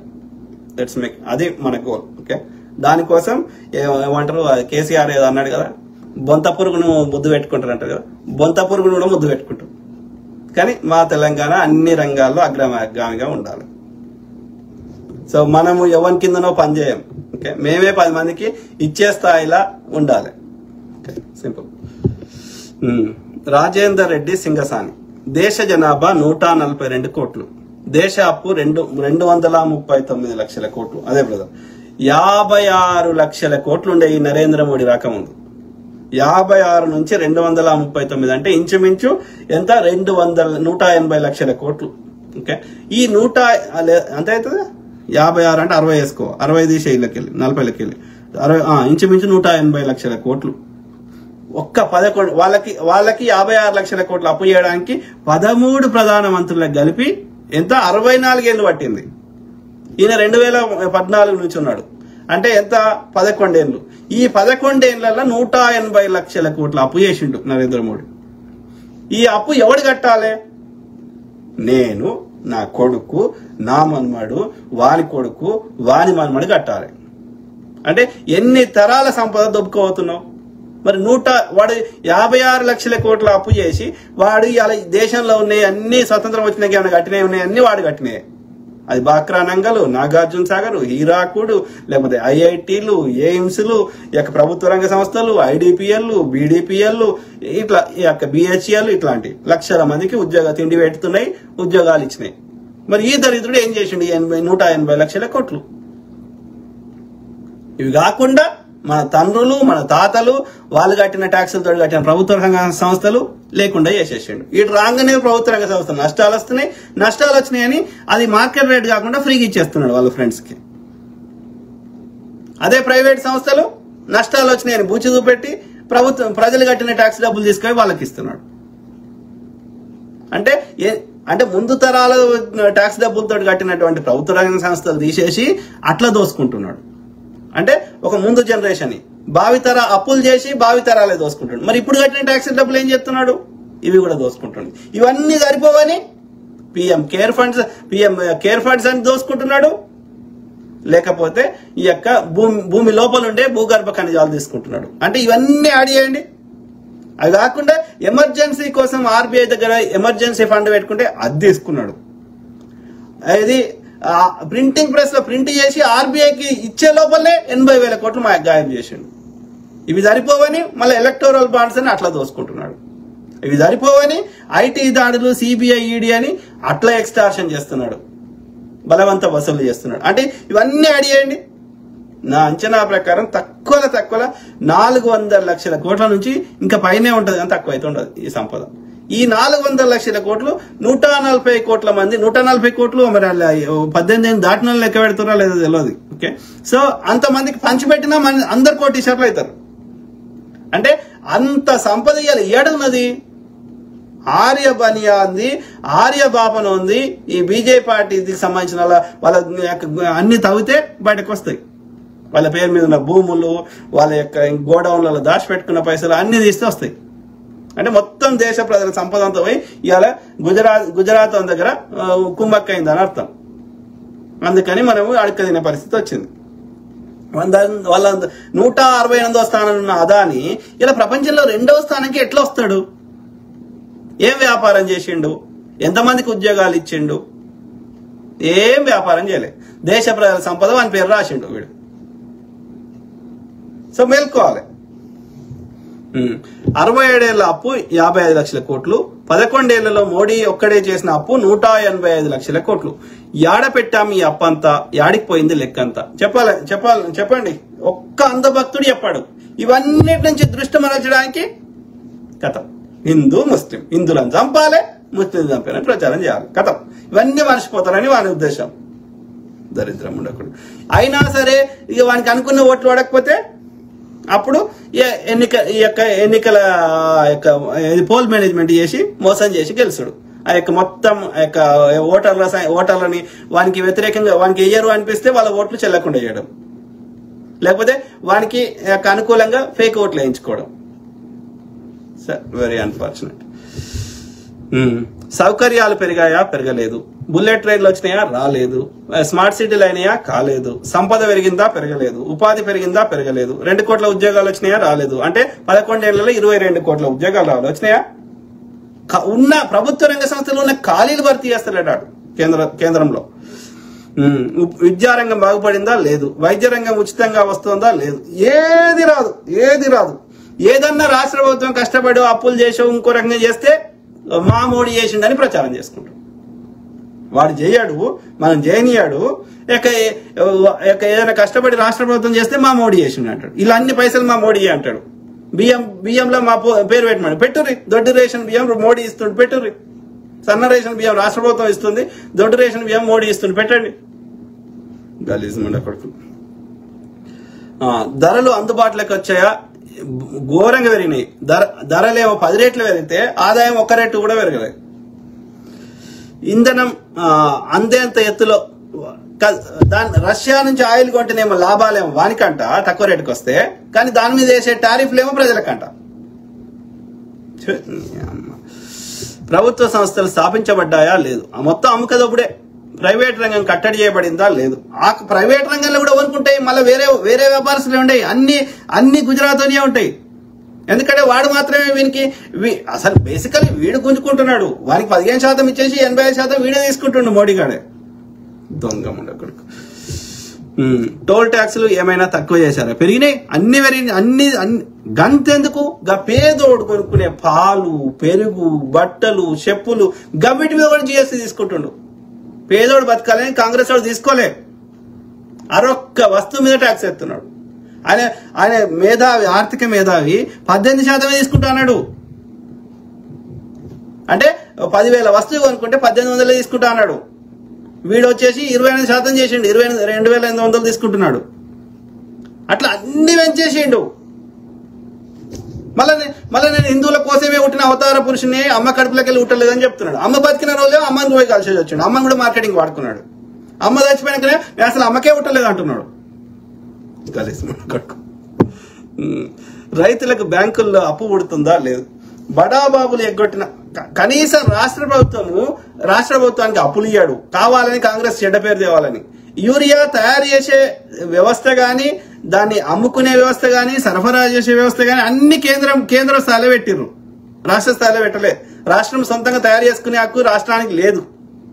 ఓకే, ఎందుకంటే అది స్కేర్సిటీ ఉంది కాబట్టి అది దేశానికి అందరికీ ఈక్వల్ డిస్ట్రిబ్యూషన్ చేయాలని, ఎక్కడ అవసరానికి తగ్గట్టుగా ఉండాలని అది కేంద్ర కంట్రోల్నే ఉండదు. అది కావాలని తెలంగాణకి ఇస్తలేడు. ఎందుకంటే కాంగ్రెస్ బీజేపీ లేదు కాబట్టి చేసి కాంగ్రెస్ యూరియా ఇస్తలేదు. మన సొంతంగా తయారు చేసుకునే ఉందా? మనకి సొంతంగా తయారు చేసుకునే హక్కు లేదు. పర్మిషన్ తీసుకుని కూడా చేసే హక్కు లేదు. అంటే దాన్ని తయారు చేసే హక్కు, దాన్ని సరఫరా చేసే హక్కు నీచేలో పెట్టుకొని రాష్ట్ర ప్రభుత్వాన్ని యూరియా ఇస్తలేదు ఈమని అడుగుతున్నాం కదా. ఎందుకు ఇస్తలేవు? నీచేలు ఉంది కదా. రాష్ట్ర ప్రభుత్వాన్ని అనడానికి అక్కడ హక్కేలేదు మీకు. రాష్ట్రము ప్రొడక్షన్ చేయది, సరఫరా చేయది, రాష్ట్రానికి ఎలాంటి కంట్రోల్ లేదు. రాష్ట్ర ప్రభుత్వం వేరే దేశం నుంచి కొనుక్కునే హక్కు కూడా రాష్ట్ర ప్రభుత్వానికి లేదు. ఒకవేళ రాష్ట్ర ప్రభుత్వం అట్లా చేయాలని చూస్తే రాష్ట్ర ప్రభుత్వం మీద వాడు ఐటీ దాడులు సిబిఐ చేసినట్టు వాడు చర్యలు తీసుకుంటాడు కేంద్రం వాడు. అంటే భారత రాజ్యాంగము రాష్ట్రానికి ఆ చట్టం లేదు. ఇది యూరియా తయారు చేసే హక్కు గాని, కొనుక్కునే హక్కు గాని మన రాష్ట్రానికి లేదు అన్నప్పుడు మరి కంట్రోల్ నీచేలో పెట్టుకొని నువ్వు కదా ఇయ్యాల్సింది మా రాష్ట్ర అవసరానికి తగ్గట్టుగా. ఇయ్యకుండా ఇక్కడ ప్రజల్ని ఇబ్బంది పెట్టి ఇక్కడ ప్రభుత్వానికి చెడ్డ పేరు తేవాలని ప్రయత్నం చేస్తే ఎట్లా కలుస్తుంది? ప్రజలంతా ఎడ్డర్లు అయిపోయారా? ఆలోచించండి. అంటే ఎంత మూర్ఖుడో ఆలోచించండి. కావాలని కాంగ్రెస్ ప్రభుత్వానికి మనకి రావాల్సిన ఎంత లీగల్ గా ఎంత ఉందో అంత అప్పు కూడా పుట్టనిస్తలేడు. ఆర్బీఐ నుంచి అప్పు తీసుకోవాలన్నా ఆర్బీఐ దగ్గర పర్మిషన్ తీసుకోవాలి. సో కంట్రోల్ అని వాన్ చుట్లో పెట్టుకొని మళ్ళా రాష్ట్రాన్ని తిడితే ఏమొస్తుంది? మనకు ఉన్నదానికంటే ఎక్కువ చేసే ప్రయత్నం చేస్తున్నాం. కానీ నేనేమంటున్నా, రేవంత్ రెడ్డి గారికి ఏమంటున్నా, అరే ఈ సంక్షేమ పథకాల కంటే కూడా అది అది ఇవ్వు, నేను వద్దంటలేను. కానీ but long term you have to think about other things. ఇది కాదు ప్రయారిటీ. తెలంగాణ అస్తిత్వాన్ని కాపాడాలి. తెలంగాణ ప్రజలు అన్ని రంగాల్లో టాప్ స్థాయిలో ఉండాలి. ఆ ఉత్తరాది గాని ఆంధ్రుల యొక్క ఆధిపత్యం తీసేయాలి. ఓకే, చెప్పు. ఇది నిర్మాణ రంగం నిలదొక్కుందా, ఉత్పత్తి రంగం ఊపందుకుందా, ఇదంతా ఎవరి ఘనత? యాడబెట్టాం ఈ అప్పంతా, యాడికి పోయింది ఈ లెక్కంతా, ఎక్కడికి పోయారు దేశభక్తులంతా? ఎక్కడికి పోతారు? వాట్సాప్ యూనివర్సిటీలలో ఉంటారు దేశభక్తులు. నేను ఈ వాస్తవాలు ఇట్లనే పోస్ట్ చేస్తే నన్ను కమ్మి, కాంగి, గొర్రెబిడ్డ, జిహాదీ, ఖలిస్తానీ ఇవి నాకు వాడిచ్చే బిరుదులు. దేశద్రోహి, వేరే దేశం నుండి ప్రశ్నిస్తున్నావు ఇక్కడికి రా అంటాడు. అక్కడ ఉన్నోడు ప్రశ్నిస్తేనేమో వేరే దేశం బాగుంటాడు. నువ్వు పాకిస్తాన్వో, నువ్వు బంగ్లాదేశ్వో, నువ్వు చైనాకువో, మళ్ళీ పాకిస్తాన్ తోటి కలిసేది అదే మోడీ, అదే చైనాకు పోయేది అదే మోడీ. అంటే ఒక పద్ధతి, ఒక ఎథిక్స్, ఒక మోరల్స్, ఒక సిస్టము ఏదీ లేదు. మేము దోసుకుంటాం, నోరు మూసుకుంటే నువ్వు దేశభక్తుడి. జై శ్రీరామ్ అంటే నువ్వు దేశభక్తుడి, జై మోడీ అంటే నువ్వు దేశభక్తుడు, జై బీజేపీ అంటే నీ దోపిడికి మేము జై కొడితే మేము దేశభక్తులం, లేకపోతే ఇక నాకు నువ్వు ఇచ్చే బిరుదులన్నీ అవి. ఇవన్నీ సరిపోవని మళ్ళీ నాకు సిబిఐ, నా మీద ఈడీ, లేకపోతే నా మీద ఐటీ దాడులు, లేకపోతే సోషల్ మీడియాలో ట్రోలింగ్, ఇక రకరకాలుగా, లేకపోతే వ్యక్తిగతంగా పర్సనల్ లైఫ్ లో ఇబ్బంది పెట్టుడు, ఇవన్నీ వాడు నాకు ఇచ్చే బిరుదులు. ఎందుకంటే వాడి దోపిడిని నేను ప్రశ్నిస్తున్నా. ప్రజలు కట్టిన సంపద, ప్రజల డబ్బుని ప్రజలకు ఖర్చు పెట్టమని నేను దేశద్రోహిని అయిపోయినా. నువ్వు దోసుకోరావు, నువ్వు మంచోడు అంటే కథం సాత్ కూని మాఫీ గలీస్మండ కొడుకు. దేవుని పేరు తెస్తాడు. దేవుడు నీకేం పని రా? దేవుడికి నీకేం పని? దేవుడికి నీకేం పని? నువ్వు రాజ్యాంగం ప్రమాణం చేసి సుపరిపాలన అందిస్తా, ప్రజల కష్టాలు తీరుస్తా అన్నావు. అన్ని కులాల, అన్ని మతాలకు చెందిన భారతీయులు అందరికీ యోగక్షేమాలు చూస్తా నువ్వు ప్రమాణం చేసినావు భారత రాజ్యాంగం ప్రకారం. మళ్ళీ నీకు ఈ మతం ఆ మతం ఎందుకు? ఏ మతానికి నువ్వు వీకిందేం లేదు. మెజారిటీ ఏ మతం ఉంటే వాళ్ళదే దోసుకెళ్తున్నావు. 80% పైన హిందువులు ఉంటే హిందువులకే ఎక్కువ నష్టం చేస్తున్నావు. నువ్వు ట్యాక్స్ పెంచితే హిందువులే కదా ట్యాక్స్ కట్టేది. ఎవడో నీ ఆర్ఎస్ వచ్చి చంపేస్తే హిందువులనే కదా చంపుతున్నది. ప్రశ్న అనేది పుట్టకపోతే ఎందుకు పుట్టాంరా ఈ దేశంలో అనుకునే రోజు రానే రావచ్చు. ఆమెను ఎందుకు చంపేసిండే? ఆమెని కర్ణాటకలో ఆ పేరేముండే జర్నలిస్ట్. సో అట్లా ఎంతమందిని ఆమె ఏమన్నది? 20 ఏళ్ల తర్వాత ఆమెను తీసుకొని జైల్లో పెట్టే ప్రయత్నం చేసిండు అరుంధతి రాయ్ని. అట్లా ఎవ్వరు ప్రశ్నిస్తే వాళ్ళని, ఎవ్వరు న్యాయం మాట్లాడితే వాళ్ళని ఇబ్బంది పెట్టాడు గలీజ్ముండ కొడుకు. తస్మాత్ జాగ్రత్త, మేలుకో, బీజేపీ హటావో దేశ్ బచావో. Yes, 1000% brother. ఏమంటున్నారు? రాజేందర్ రెడ్డి సింగసాని. రామచంద్ర యలమంచి అంటే ఈయన కమ్మాయన, ఆంధ్రాకు చెందిన ఆయన. ఓకే, బీజేపీ ఏమి చేసిందో నాకు క్లియర్ గా చెప్పు. కాదు, ఈడ ఉంటారు ఈ ఆంధ్రోళ్ళు, ఈడ ఉంటారు, ఈడ తింటారు తెలంగాణలో, ఈడ సంపాదించుకుంటారు. ఓకే, ఇక్కడ మళ్ళీ ఇక్కడ వాళ్ళని అవమానిస్తారు. ఇక్కడ వాని శక్తిని మన మీద రుద్దే ప్రయత్నం చేస్తారు. మనం న్యాయం మాట్లాడితే మనం చెడ్డోళ్ళం అంటారు. పోరా, అరే ఆంధ్ర పెట్టుబడిదారుడు, నేను రామోజీ ఫిల్మ్ సిటీతో సహా ఈటీవీ, బో టీవీ అందరికి చెప్తున్నా, ఇసుమన్ టీవీ, బొక్కల టీవీ, తొక్కల టీవీ పోండి. మీకు అంత టాలెంట్ ఉంది, మీరు అంత మేధావులు ఉన్నారు, పెట్టుకోపోండి రా. చెన్నైలో పెట్టుకోపోండి, అహ్మదాబాద్లో పెట్టుకోపోండి, లేకపోతే లక్నోలో పెట్టుకోపోండి, లేకపోతే విజయవాడలో పెట్టుకోకపోండి. మేము వద్దంటే అడగండి, మేము రాము. నీ విజయవాడకు వచ్చి మేము నీ టీవీ స్టేషన్ పెట్టుకోము, మేమేమొద్దు, మా బతుకు మేము బతుకుంటాం. మీకు ఇక్కడ నచ్చని దగ్గర ఎందుకుంటారు? మాకు బువ్వదినుడు రానోళ్ళ దగ్గర మీరు ఎందుకుంటారు కదా? మేము మాకంటే నీకు ఏడ మంచి ఉంటే ఆడికి పోవచ్చు కదా. ఒక సంక్రాంతికి ఎందుకు పోతావు? మొత్తానికి ఆనే ఉండొచ్చు కదా. మేము రమ్మంటే అడుగు, మేము రమ్మని గిట్ట అంటే, లేకపోతే మేము విజయవాడ వచ్చి బతుకుతామంటే పాత షేప్ ఏదో ఉంటది కదా, లేకపోతే మీరు రాయలసీమలో అదేందో మొత్తం కత్తులు పొడుచుకునేది ఉంటది కదా, అవన్నీ వచ్చి చెయ్యి మా మీద.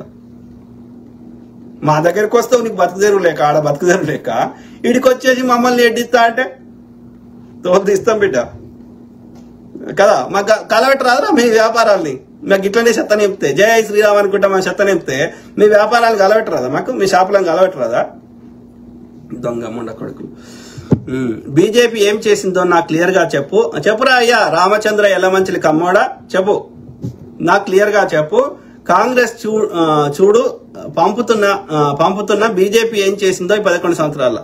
కాంగ్రెస్ 70 ఏళ్లలో ఇదే చేసింది. చదువు, ప్రతి గ్రామానికి, ఇవన్నీ చదవాలి ఫాస్ట్ గా చూస్తా. ప్రతి గ్రామానికి కరెంట్ ఇచ్చింది, పాఠశాలలు కట్టింది, కాలేజీలు కట్టింది, ఐఐటీలు, ఎయిమ్స్లు, ట్రైబల్ యూనివర్సిటీలు, ఎరువులపై సబ్సిడీలు, కోల్డ్ స్టోరేజ్ యూనిట్లు, ప్రభుత్వ హాస్పిటల్స్, బాక్రానంగల్ ప్రాజెక్టు, హరిత విప్లవము, బాబ్లీ ప్రాజెక్టు, నాగార్జున సాగర్, శ్రీశైలం, ఆలమట్టి, ఇలా చెప్పుకుంటూ పోతే రైల్వేలు, విమానాశ్రయాలు, కశ్మీర్ నుండి కన్యాకుమారి వరకు రోడ్లు, ఫ్లైఓవర్లు, బ్రిడ్జిలు, రింగ్ రోడ్లు. కాంగ్రెస్ కి ఎందుకు సపోర్ట్ చేస్తున్నాం? ఇవన్నీ చేసింది కాబట్టే సపోర్ట్ చేస్తున్నాం. స్టీల్ ఫ్యాక్టరీలు, మెట్రో రైళ్లు, 5 బేగంపేట విమానాశ్రయం ఉండగా మళ్ళీ శంషాబాద్ లో ఎయిర్పోర్ట్ కట్టింది. అట్లాంటి దేశంలో 5 ఎయిర్పోర్ట్, ఢిల్లీలో పాలెం ఉండే ఇందిరాగాంధీ విమానాశ్రయం. సో అట్లా దేశంలో ఇంటర్నేషనల్ స్టాండర్డ్ లెవెల్లో అమెరికా కంటే బెస్ట్ ఎయిర్పోర్ట్లు కట్టింది. అట్లా ఏ రంగమన్నా తీసుకో, బీజేపీ ఏం కట్టిందో చెప్పండి రా అయ్యా. ఆల్రెడీ కాంగ్రెస్ కట్టిన వాటికి ఇది పేర్లు మారుస్తుంది, సెకండ్ గ్రేడ్ వాటికి పేర్లు మారుస్తుంది, మార్చి మేము చేసినామంటుంది. దొంగలు. స్టీల్ ఫ్యాక్టరీలు కట్టింది కాంగ్రెస్, బొగ్గు ఫ్యాక్టరీలు కరెక్ట్. ఇప్పుడు ఎన్టీపీసీ ఎవడు పెట్టినరా? ఎన్టీపీసీ లాంటి సంస్థ మోడీ ఏం పెట్టినరా? ఒక్క ప్రభుత్వ రంగ సంస్థ గాని ఒక్క కొత్త ఏమన్నా పెట్టిండ? అన్ని గుజరాతీ వ్యాపారానికి వానికి రాసిచ్చుడు తప్ప. ఇక్కడ జీవీకే ఉంటే జీవీకే వంద తీసేసి ఆ ముంబైది హైదరాబాద్ ఎయిర్పోర్ట్ వానికి ఇచ్చిండు. దానికి ఇన్ని దేశాలు తిరిగిండు, ఏ దేశంతో ఒక్క డీల్ చేసుకొచ్చిండ్రు అయ్యా? దానికి కాంట్రాక్ట్ చేయడానికి తిరుగుతున్నాడు. దొంగ. బొగ్గు ఫ్యాక్టరీలు కట్టింది, జల విద్యుత్ కేంద్రాలు కట్టింది, అణు విద్యుత్ కేంద్రాలు కట్టింది కాంగ్రెస్. క్లాత్ మిల్స్ తెచ్చింది, పారిశ్రామిక విప్లవం తెచ్చింది, హరిత విప్లవం తెచ్చింది, అగ్రికల్చర్ యూనివర్సిటీలు కట్టింది, సైన్స్ కాంగ్రెస్లు పెట్టింది, భారత రాజ్యాంగాన్ని నిర్మించడానికి వ్యవస్థను ఏర్పాటు చేసింది. స్వతంత్రం వచ్చినాక ఏమన్నా భారతదేశంలో ఏమి చేసినా అది కాంగ్రెస్ పుణ్యమే. 2014 నుంచి ఏం చేసినారో చెప్పారు. ఈ 186 లక్షల కోట్లు లేదంటే మొత్తం కలిపి 400 లక్షల కోట్లు ఏడికి పోయినాయి చెప్పండి. ఏడికి పోతాయి? కంపల్సరిగా ఆర్య బనియాల దగ్గర ఉన్నాయి, ఆర్య బ్రాహ్మణుల దగ్గర ఉన్నాయి. సింపుల్. ప్రభుత్వ రంగ సంస్థలు స్థాపించింది కాంగ్రెస్, ఉద్యోగాలు ఇచ్చింది కాంగ్రెస్, దేశ అక్షరాస్యత పెంచింది కాంగ్రెస్, పోలియో లాంటి మశూచి లాంటి అంటురోగాలను నిర్మూలించింది కాంగ్రెస్, ప్లేగు లాంటి రోగాలను నిర్మూలించింది, బేసిక్ ఇన్ఫ్రాస్ట్రక్చర్ డెవలప్ చేసింది. ఎక్కడ చూసినా దుర్గంధం ఉండే. బ్రిటిష్ వాడు పోయేటప్పుడు తినడానికి తిండి లేదు, కట్టుకోవడానికి బట్ట లేదు, అంటు రోగాలతోటి, కలరా, మసూచి, అనేక రోగాలతోటి. ఎందుకంటే బేసిక్ ఫెసిలిటీస్ లేక, వాటర్ కంటామినేట్ అయ్యి, ఎయిర్ పొల్యూషన్ అయ్యి అనేక రకాల రోగాలు వచ్చి గత్తర అంటే వాటర్ కంటామినేట్ అయ్యి ఓపెన్ డెఫికేషన్ చేయడం వల్ల బయటనే దొడ్డికి పోవడం వల్ల ఆ వర్షాకాలంలో వర్షం పడి అదంతా తాగునీళ్ళలో కలిపి ఆ కలుషితమైన నీళ్లు తాగి ఊరంతా చచ్చిపోయేటోళ్ళు. ఎవడో బాయిల కాడ పోయినాడు బతికేటోడు. ఇట్లా రకరకాల చిన్నప్పుడు ఎంతమంది బోధకాలతోటి లేకపోతే పోలియో కుంటికాలతోటి నడిచేటోళ్ళు ఎంతమంది చూసేటోళ్ళం. పోలియో సుక్కలు వచ్చేసారు, ఏనాడు ప్రచారం చేసుకోలే. పోలియో సుక్కలు మేము వేసినాం, మా మోడీ ఫోటో పెట్టు, మా తొక్కలోని ఫోటో పెట్టు ఎన్నాడు అనలే. దొంగ మండ కొడుకులు. చట్టసభల్లో ఒక్కటి కూడా సరిగ్గా హ్యాండిల్ చేయలే. ఆ రెమెడీస్ వేర్కి 30,000 మనతోటి కట్టించుకున్నాడు. అది ఫస్ట్ వ్యాక్సిన్ కూడా మన పైసలతోటి తయారు చేపించి మళ్ళీ ఆ వ్యాక్సిన్ కూడా 1,200 తీసుకున్నాడు. చెన్నైలో హైకోర్టు మరి 20 లక్షల కోట్లు నువ్వు ఖర్చు పెడతావు కరోనా కోసం ఏవి అని అడిగితే అప్పుడు ఫ్రీ అన్నాడు. అంటే వ్యాక్సిన్ మన పైసలతోటి తయారు చేసి మళ్ళా మన దగ్గర 1,200 తీసుకున్నాడు. అంటే ఎంత గలీజ్ మండ కొడకాడు. చట్టసభల్లో మహిళలకు హక్కులు కల్పించింది Congress. Correct. Right to education act తెచ్చింది, సమాచార హక్కు చట్టం తెచ్చింది, ఎన్ఈఏసింది, తెలంగాణ ఇచ్చింది. కాంగ్రెస్ ఇవ్వకపోతే ఇంకా 100 ఏళ్ళనే రాకపోతుండే. బీజేపీ ఇస్తుండన్నారా? ఇస్తే కాంగ్రెస్ కూడా తెలంగాణ ఇస్తే కాంగ్రెస్ ని ఇప్పటికీ విమర్శిస్తున్నాడు. తలుపులు మూసిచ్చిర్రంట, తలుపులు మూసియలేదంట. ఎట్లా ఇస్తే ఇవ్వడం ముఖ్యం కదా. దొంగ ముండ కొడుకు. అంటే ఇచ్చేది లేదు వానికి. గలీజ్ ముండ కొడుకు. అంటే పెట్టుబడిదారుల సంఖ్యను ఆకుతున్నాడు. ఆంధ్రాలో పెట్టుబడిదారులు దొంగ ముండ కొడుకులు ఆంధ్ర ప్రజల్ని ఎదగనిస్తలేరు. వాళ్ళు ఇక అట్లనే తెలంగాణ చేద్దామంటే వర్కౌట్ అవుతలేదు. మేము రాజుల లెక్క బతికిన వాళ్ళము ఇలా మమ్మల్ని కూడా ఆంధ్రాలో లెక్క, ఉత్తరాది లెక్క ఎడ్డోళ్ళని చేస్తా ఆడుకుంటా అంటే తోలు తీస్తాం బిడ్డ. బతకడానికి వచ్చిన లెక్కుండు, లేకపోతే మా కాలబెట్టడవచ్చు. ఓకే, మా మంచితనం ఒకటే చూస్తున్నామేమో. ఎల్ఐసి స్థాపించింది కాంగ్రెస్, విద్యుత్ సబ్ స్టేషన్లు పెట్టింది కాంగ్రెస్, పోలియోపై యుద్ధం చేసింది కాంగ్రెస్, ఆహార భద్రతా చట్టం తెచ్చింది కాంగ్రెస్ కదా. పనికి ఆహార పథకం ఎవరు తెచ్చిండు? మనరేగా. అప్పుడు వ్యతిరేకించే దురిద్రుడు వీడే. గ్రామీణ ఉపాధి హామీ పథకం తెచ్చింది కాంగ్రెసే, వృద్ధులకు పెన్షన్ ఇచ్చింది కాంగ్రెసే, స్కాలర్షిప్లు ఇచ్చింది కాంగ్రెసే, గ్రంథాలయాలు కట్టింది, స్టేడియంలు కట్టింది, ఫార్మసీ రంగానికి బీజం వేసింది, ఇస్రోని స్థాపించింది. ఒక్కటా రెండా? బాబా అటామిక్ రీసెర్చ్ సెంటర్. ఇట్లా ఏదన్నా చెప్పు. ఎన్ని వందల ప్రభుత్వ రంగ సంస్థలు, ఏ రంగమన్నా తీసుకో. ఫస్ట్ ప్లానింగ్ కమిషన్ పెట్టి మేధావుల సలహాల ప్రకారం ఏ రంగంలో భారతదేశం బలహీనంగా ఉందో ఆ మేధావులు చెప్పిన దాన్ని బట్టి ఫండింగ్ ఇచ్చి అట్లా ఒక్కొక్క రంగాన్ని డెవలప్ చేసుకుంటూ వస్తే ఇలా ఈ స్థాయికి వస్తే వీడు రాగానే ఫస్ట్ ఎత్తేసింది ప్లానింగ్ కమిషన్. ప్లాన్ లేకుండా చిన్న ఇల్లు తొర్రగట్టలేము, ఒక చిన్న బ్రిడ్జ్ కట్టలేము.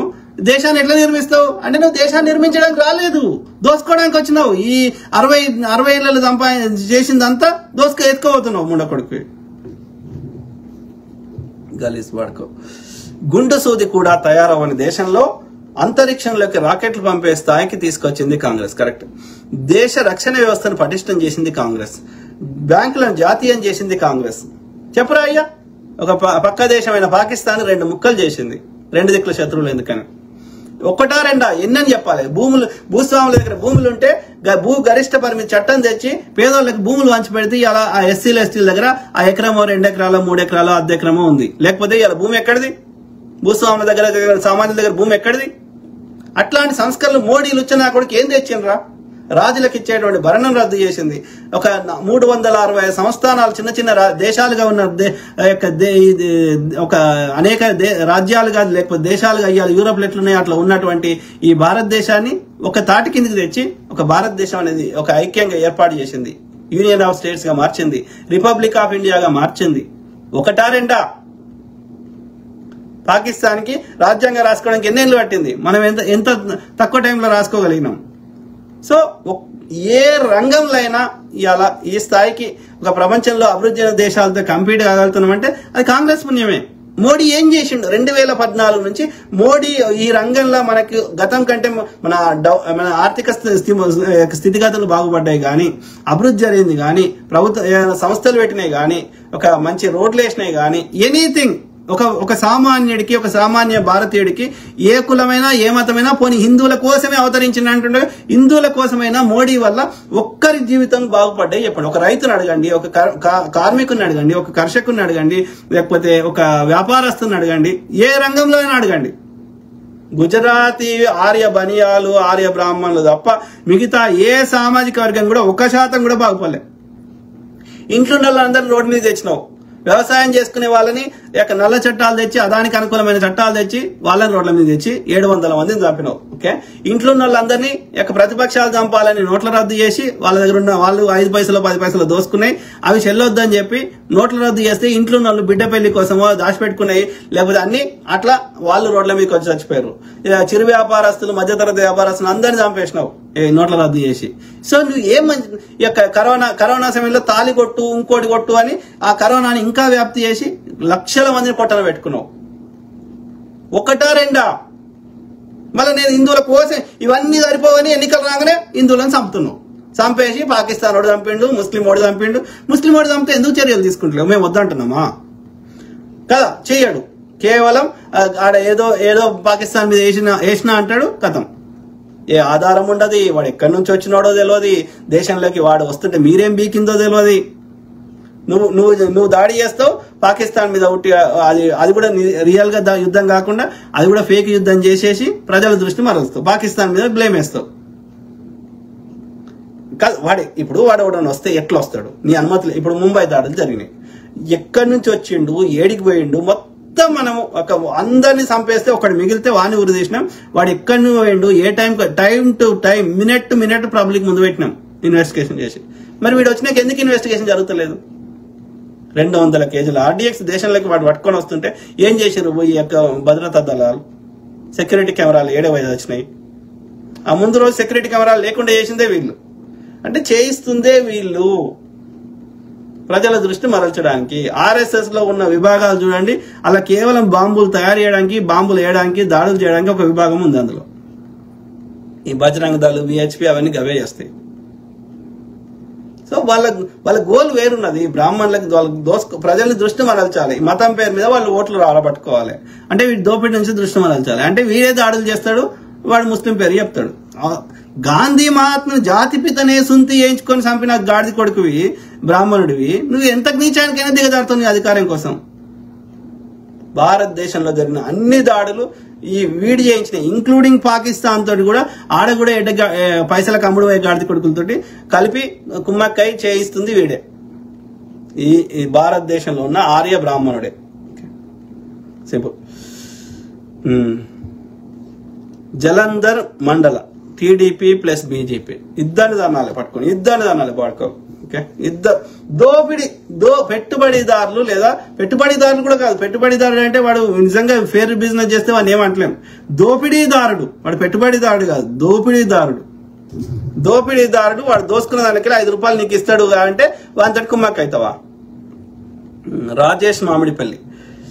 అవును బ్రదర్, అమెరికాలో యూరోప్ లో ప్రభుత్వ ఆసుపత్రిలో ఉండవు, అన్ని ప్రైవేట్ హాస్పిటల్స్, ఇన్సూరెన్స్ ఉంటుంది, ప్రభుత్వం నిర్ణయిస్తుంది. అట్లయితే మనకు బర్డెన్ పోతుంది కదా బ్రదర్. ఇప్పుడు నువ్వు చూడు, ప్రభుత్వ హాస్పిటల్స్ గానీ ప్రభుత్వ యొక్క విద్యాలయాలు గానీ మళ్ళా మెజారిటీ కొంచెం అవకాశం ఉన్నవాడు ప్రైవేట్ కే వదిలించుకుంటాడు. మరి గవర్నమెంట్ డాక్టర్స్ తోటి గవర్నమెంట్ టీచర్ తో పోలిస్తే వాళ్ళు వెరీ లెస్ క్వాలిఫైడ్. వీడు గవర్నమెంట్ టీచర్ కావాలంటే వాడు బీఈడీ చేసి ఇంకేదో కోర్సులు చేసి వాడు డిఎస్సి పాస్ అయ్యి వాడు ఎక్స్పీరియన్స్ వచ్చి అంత సీనియర్ ఉంటాడు. అయినా సరే మన కొడుకుని బిడ్డని ప్రైవేట్కి పంపిస్తాం. ఎందుకంటే వీడు ఇంత టాలెంట్ ఉన్నా వీడు ఆ యొక్క డెడికేషన్ లేదు. కాబట్టి ఈ తలకాయ నొప్పి ఎందుకు? అవసరం ఏముంది? వీని ఇన్ని లక్షల ప్రైవేట్ లో ఇప్పుడు గవర్నమెంట్ టీచర్ కి 1,00,000 రూపాయలు ఇస్తారు, ప్రైవేట్ లో 1,00,000 రూపాయలు ఇస్తారా?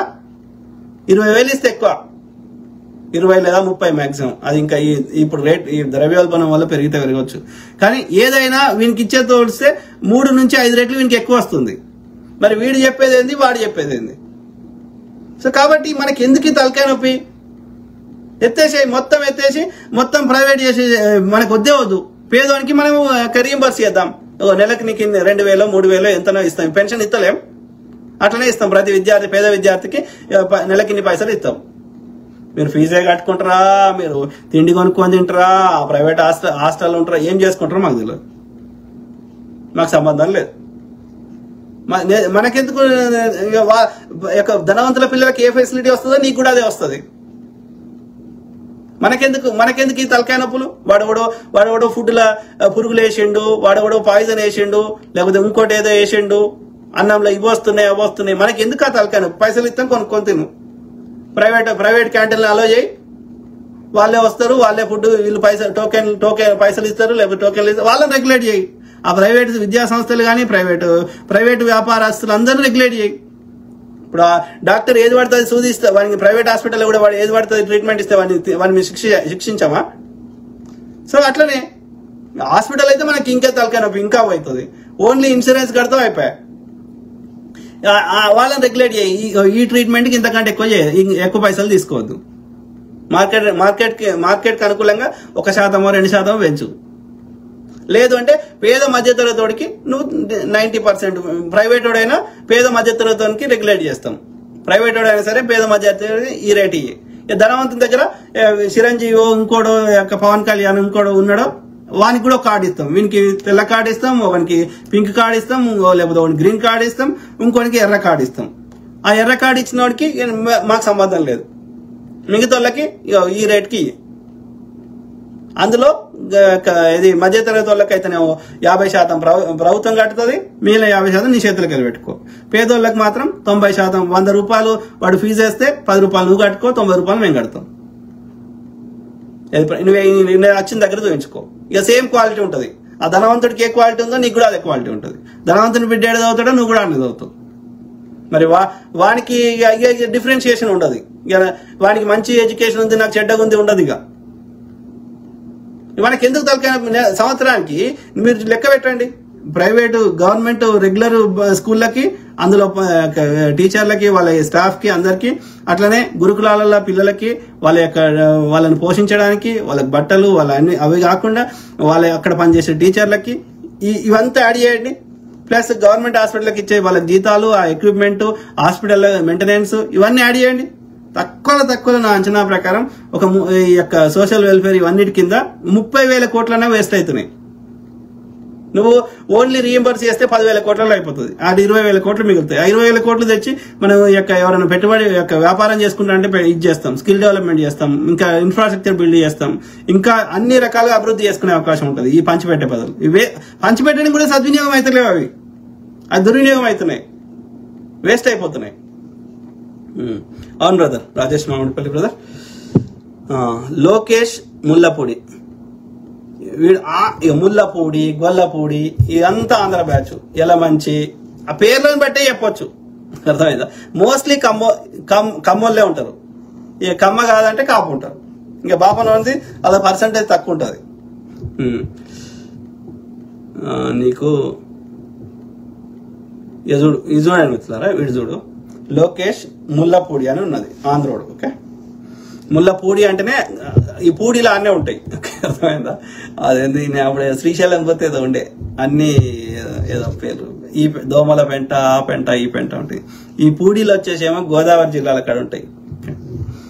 సో నువ్వు అక్కడుండి మాట్లాడుతున్నవే, నీకు తెలంగాణ కాకుండా అక్కడేం పనే, కూసంతా దిమాగ్తో సోచు. అరే నీకు తెలంగాణ భాష రాకపోతే మాట్లాడకరా అయ్యా. నేను ఆంధ్ర భాష మాట్లాడతలేను కదా, మాకు కూడా వచ్చు. నాన్నగారండి తిన్నారా అండి, గట్టిగా చేశారా అండి, మీకు చిన్నిల్లు ఉందా అండి, దొంగ ముండ కొడక. మాకు రాదరా, మీ లెక్క వంకర తిప్పరాదురా. మాకు ఎంత తిప్పినా యాస రాకపోవచ్చు, భాష వస్తుందేమో ఏది దీర్ఘాలు తీసి, కానీ యాసను పట్టడం అంత ఈజీ కాదు కదా. Same thing with you. Okay, నువ్వు ఎంత కష్టపడ్డా తలకాయ కిందికి కాలు మీదికి ఎట్టి మొత్తం రోడ్ అంతా దేకినా గానీ నీకు ఆ తెలంగాణ యాస రాదు. అర్థమైందారా? ఎందుకంటే నువ్వు ఈడ ఉడితేనే వస్తుంది, మళ్ళా సంక్రాంతి రాగానే తట్టబుట్ట సర్దుకొని వీక్తావు కదా, ఎట్లా వస్తుంది? రాదు. కాబట్టి సంక్రాంతికి ఎందుకు పోతారో మొత్తం వీక్ అంటున్నాం. మా మీద నీ డామినేషన్ ఏందిరా? నువ్వు ఈడ హాస్పిటల్ పెట్టుకుంటే ఆడ పెట్టుకోపో, ఈడ టీవీ స్టేషన్ పెడితే ఆడ పెట్టుకోపో, ఏడైనా నీ పైసలే కదా. ఈడ ఎడ్డి గొర్రెలు ఎక్కున్నారు, దొంగ ముండ కొడుకు. ముల్లపూడి ఈడ ఆంధ్రోడు. కాదురా అబ్బాయి, ఏడున్నా ప్రశ్నిస్తాం రా. కాదు, ఇక్కడ ఉంటే ప్రశ్నించొద్దని ఉన్నాదురా. అమెరికాలో ఏదో అయితే మోడీ ఎందుకు ట్రీట్ చేస్తాడు? అమెరికాలో అది హౌడీ మోడీ అని ట్రంప్ ఆర్గనైజ్ చేస్తాడు, ఇండియాలో నమస్తే ట్రంప్ అని చేస్తాడు. ఏం పని? చంద్రబాబు నాయుడికి మొత్తం సింగపూర్ లో తెలుగు ప్రజల యొక్క మొత్తం సంపద కొల్లగొట్టుకుపోయి సింగపూర్ లో ఎందుకు పెట్టాలి? లోకేష్ అమెరికాకి ఎందుకు వస్తాడు కదా? తానాలు గీనాలు ఈడెందుకు కదా? మీ చెత్త టీడీపీ వాళ్ళ కార్ ర్యాలీలు అమెరికాలో ఎందుకు? బాగుందా? నస్తుందా? మనం చేస్తే సంసారం, పక్కవాడు చేయకముందే వ్యభిచారం కదా. దొంగ పడుకో. ఏడున్నా ప్రశ్నిస్తారా అయ్యా? నేను స్టూడెంట్ గా ఇంజనీరింగ్ అయిపోయాక మాస్టర్ చేయడానికి అమెరికాకి వచ్చిన. నాకు పిల్లలు ఈడున్నారు, నేను ఇక్కడ ఉన్నా కాబట్టి నాకు బరువు బాధ్యతలు ఉన్నాయి కాబట్టి నా పిల్లలకి వాళ్ళకు ఒక దారిలో చూపెట్టాలి కాబట్టి ఉన్నా. నాకు ఏ అవకాశం దొరికినా వస్తా, ఈడున్నా ప్రశ్నిస్తా, ఈడున్నా ప్రజలు చైతన్యం చేస్తా, ఆడికి వచ్చినా ప్రశ్నిస్తా. అర్థమైందా?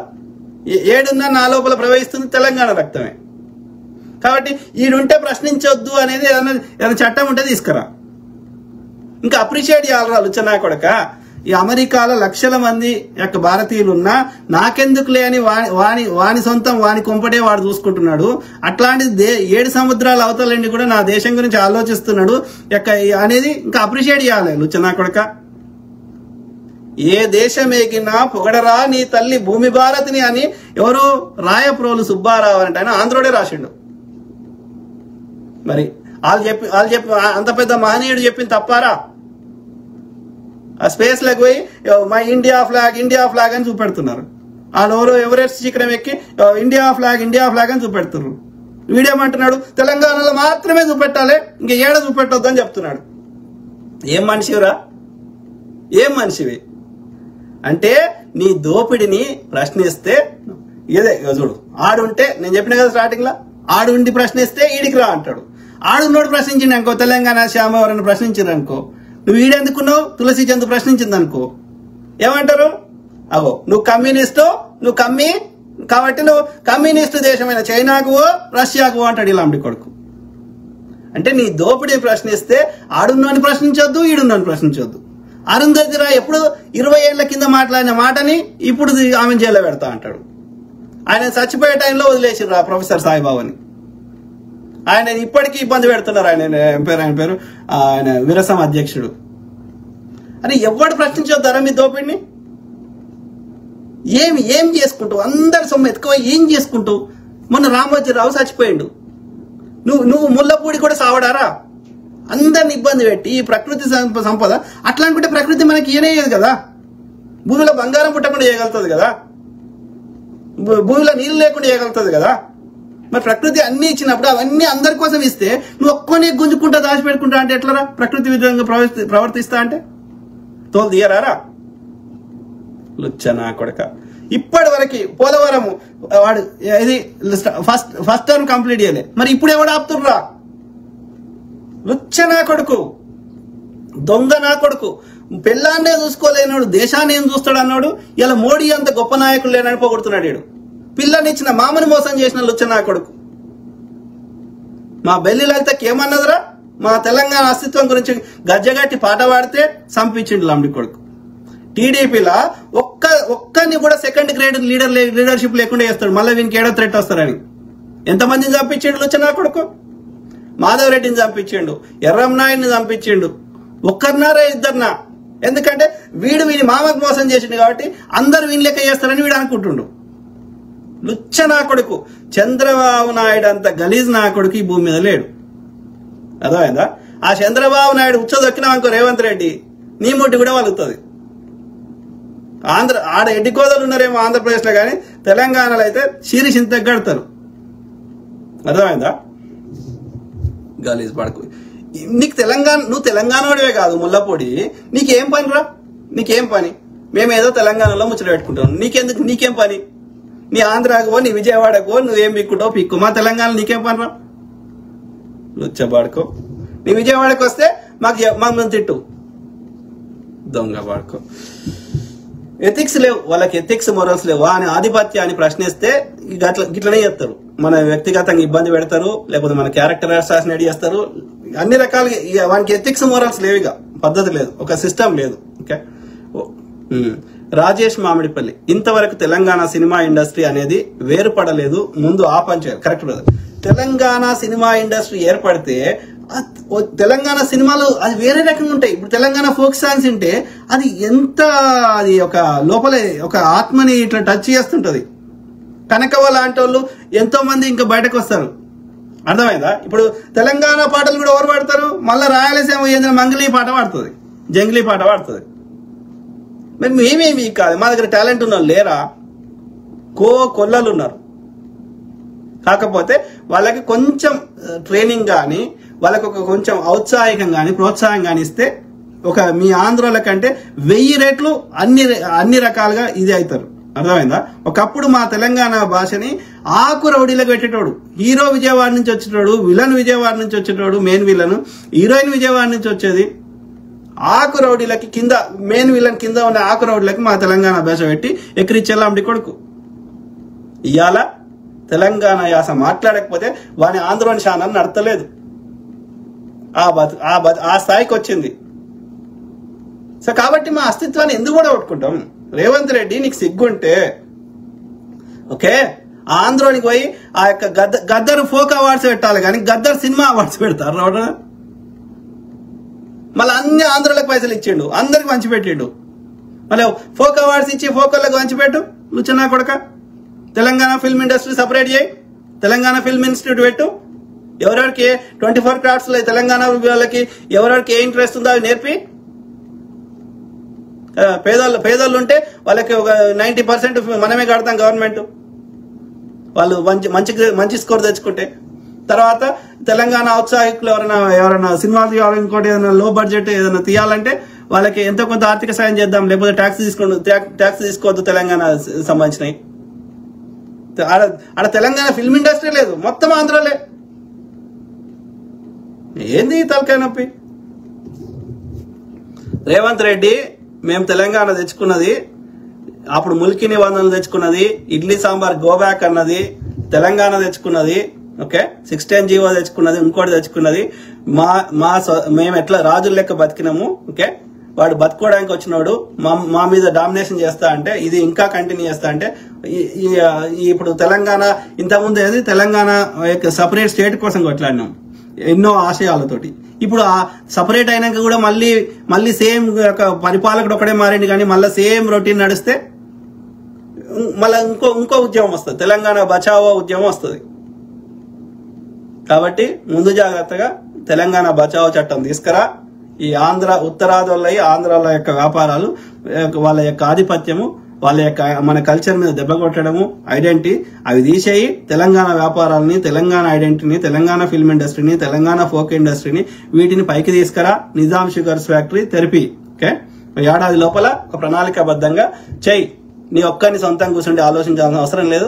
మేధావులతో కమిటీలు అయ్యి వాళ్ళు సలహాలు ఇస్తారు. ఒక టైం బౌండ్ కమిటీ అయ్యి సో వాళ్ళ సలహాలు సూచనలను ఎంతవరకు ఇంప్లిమెంట్ చేయొచ్చో ఆలోచించి ఆ యొక్క ఫైనాన్స్ మినిస్టర్ క్యాబినెట్ లో డెసిషన్ తీసుకొని ఆ విధంగా చర్యలు తీసుకో. అర్థమైందా? ఏడాది లోపల కార్యాచరణ ఉండాలి. అంతే తప్ప నువ్వు ఇంకా ఆంధ్రలో సంకనాక్తా, ఆ చంద్రబాబు నాయుడు చెప్పింది ఏంటా, ఆడ మోడీ లుచ్చనాకుడికి చెప్పింది ఏంటా అంటే నిన్ను తీసేసి పక్కకు పెడతాం. ఓకే, గుర్తుపెట్టుకో రేవంత్ రెడ్డి గారు. డిపి రామ్ దూడల. Hi sir, hi brother, hi to all my brothers, sisters, friends, everyone. Okay, Rajesh మామిడి ఏమంటున్నారు? ప్రశ్నిస్తే వాడి కులం ఏంటి? ఆంధ్రాలో ఎంత కులపిచ్చి ఉంటుంది మిత్రులారా? తెలంగాణలో చాలా తక్కువ ఉంటది, కానీ మరీగా ఏమంటారు వాడిని బతకనీయనంత ఉండదు. ఆంధ్రాలో అయితే గలీజ్ అంటే గలీజ్. ఆడు నా క్లాస్మేటు, వాడు ఉస్మానియా యూనివర్సిటీ ఓయూ క్యాంపస్ ఉద్యమాల గడ్డ. ఇక్కడ వచ్చిండాడు, ఎక్కడి నుంచి, విజయవాడ నుంచి వచ్చిండు. వచ్చి ఇంకో క్లాస్మేట్ అయిన ఆడపిల్లని వీడు చౌదరి అని పిలుస్తాడు క్లాస్లో. వీడి కమ్మోడు ఆమె కమ్మదని నాకు తెలియదా? మనకి కులం పిచ్చే లేదా? అమ్మ, నువ్వు ఏడికెళ్ళి వచ్చినావు, ఏడికొచ్చినావు, మళ్ళీ నీ కంపు ఆడనే ఉంది, విజయవాడనే ఉంది అంటే విజయవాడ నుంచి మళ్ళీ హైదరాబాద్ తెచ్చినావు. ఇప్పుడు హైదరాబాద్ నుంచి అమెరికాకి తీసుకొచ్చింది ఈ కంపుని. దరిద్రం ఉందా కొడుకులు. ఆకులపోనికి ఒక మళ్ళా తెలుగు సభలు, తానా ఒకటి, ఆట ఒకటి, ఇంకోటి. అంటే ఎంత కులపిచ్చి అనేది. ఇక మనోడైతే అయిపోయా. మన కులపోడైతే వాడు 1000 పాపాలు చేసినా ఏం కాదు. పక్క కులపోడు ఏ పాపం చేయకున్నా వాడు పెద్ద ద్రోహి. ఏం పిచ్చిరా ఇది? అంటే గదే సిండికేట్, గదే అంటే వాళ్ళొక కుట్ర చేసి మిగతా వ్యాపారస్తులు, మిగతా కమ్యూనిటీ వాళ్ళని ఎదగనీయకుండా చేయడం అన్నట్టు. ఇప్పుడు వాడు ఉత్తరాదోడి చేస్తుంది, మార్వాడోడి చేస్తుంది అదే, ఆంధ్రోడి చేస్తుంది అదే. అంటే వాళ్ళ కులపోడే రాజ్యం ఏలాలి, వాళ్ళ కులపోడే వ్యాపారాలు ఉండాలి, వాళ్ళ కులపోడే ఉండాలి. ఎవడన్నా వాళ్ళ కులంలో ఎవడన్నా జర ఇబ్బంది పడుతున్నాడు, వాడు వ్యాపారం లాస్ అయితే వీళ్ళందరూ కలిసి పైసలు వేసి వాడిని నిలబెడుతున్నారు. మరి ఇట్లా అంటే మనకి ఎంత కులపిచ్చి ఉంది అర్థం చేసుకోండి. దానివల్ల మిగతా వాళ్ళకి చాలా నష్టం జరుగుతుంది, మిగతా వ్యాపారాల సంఖ్య నాకపోతున్నాయి.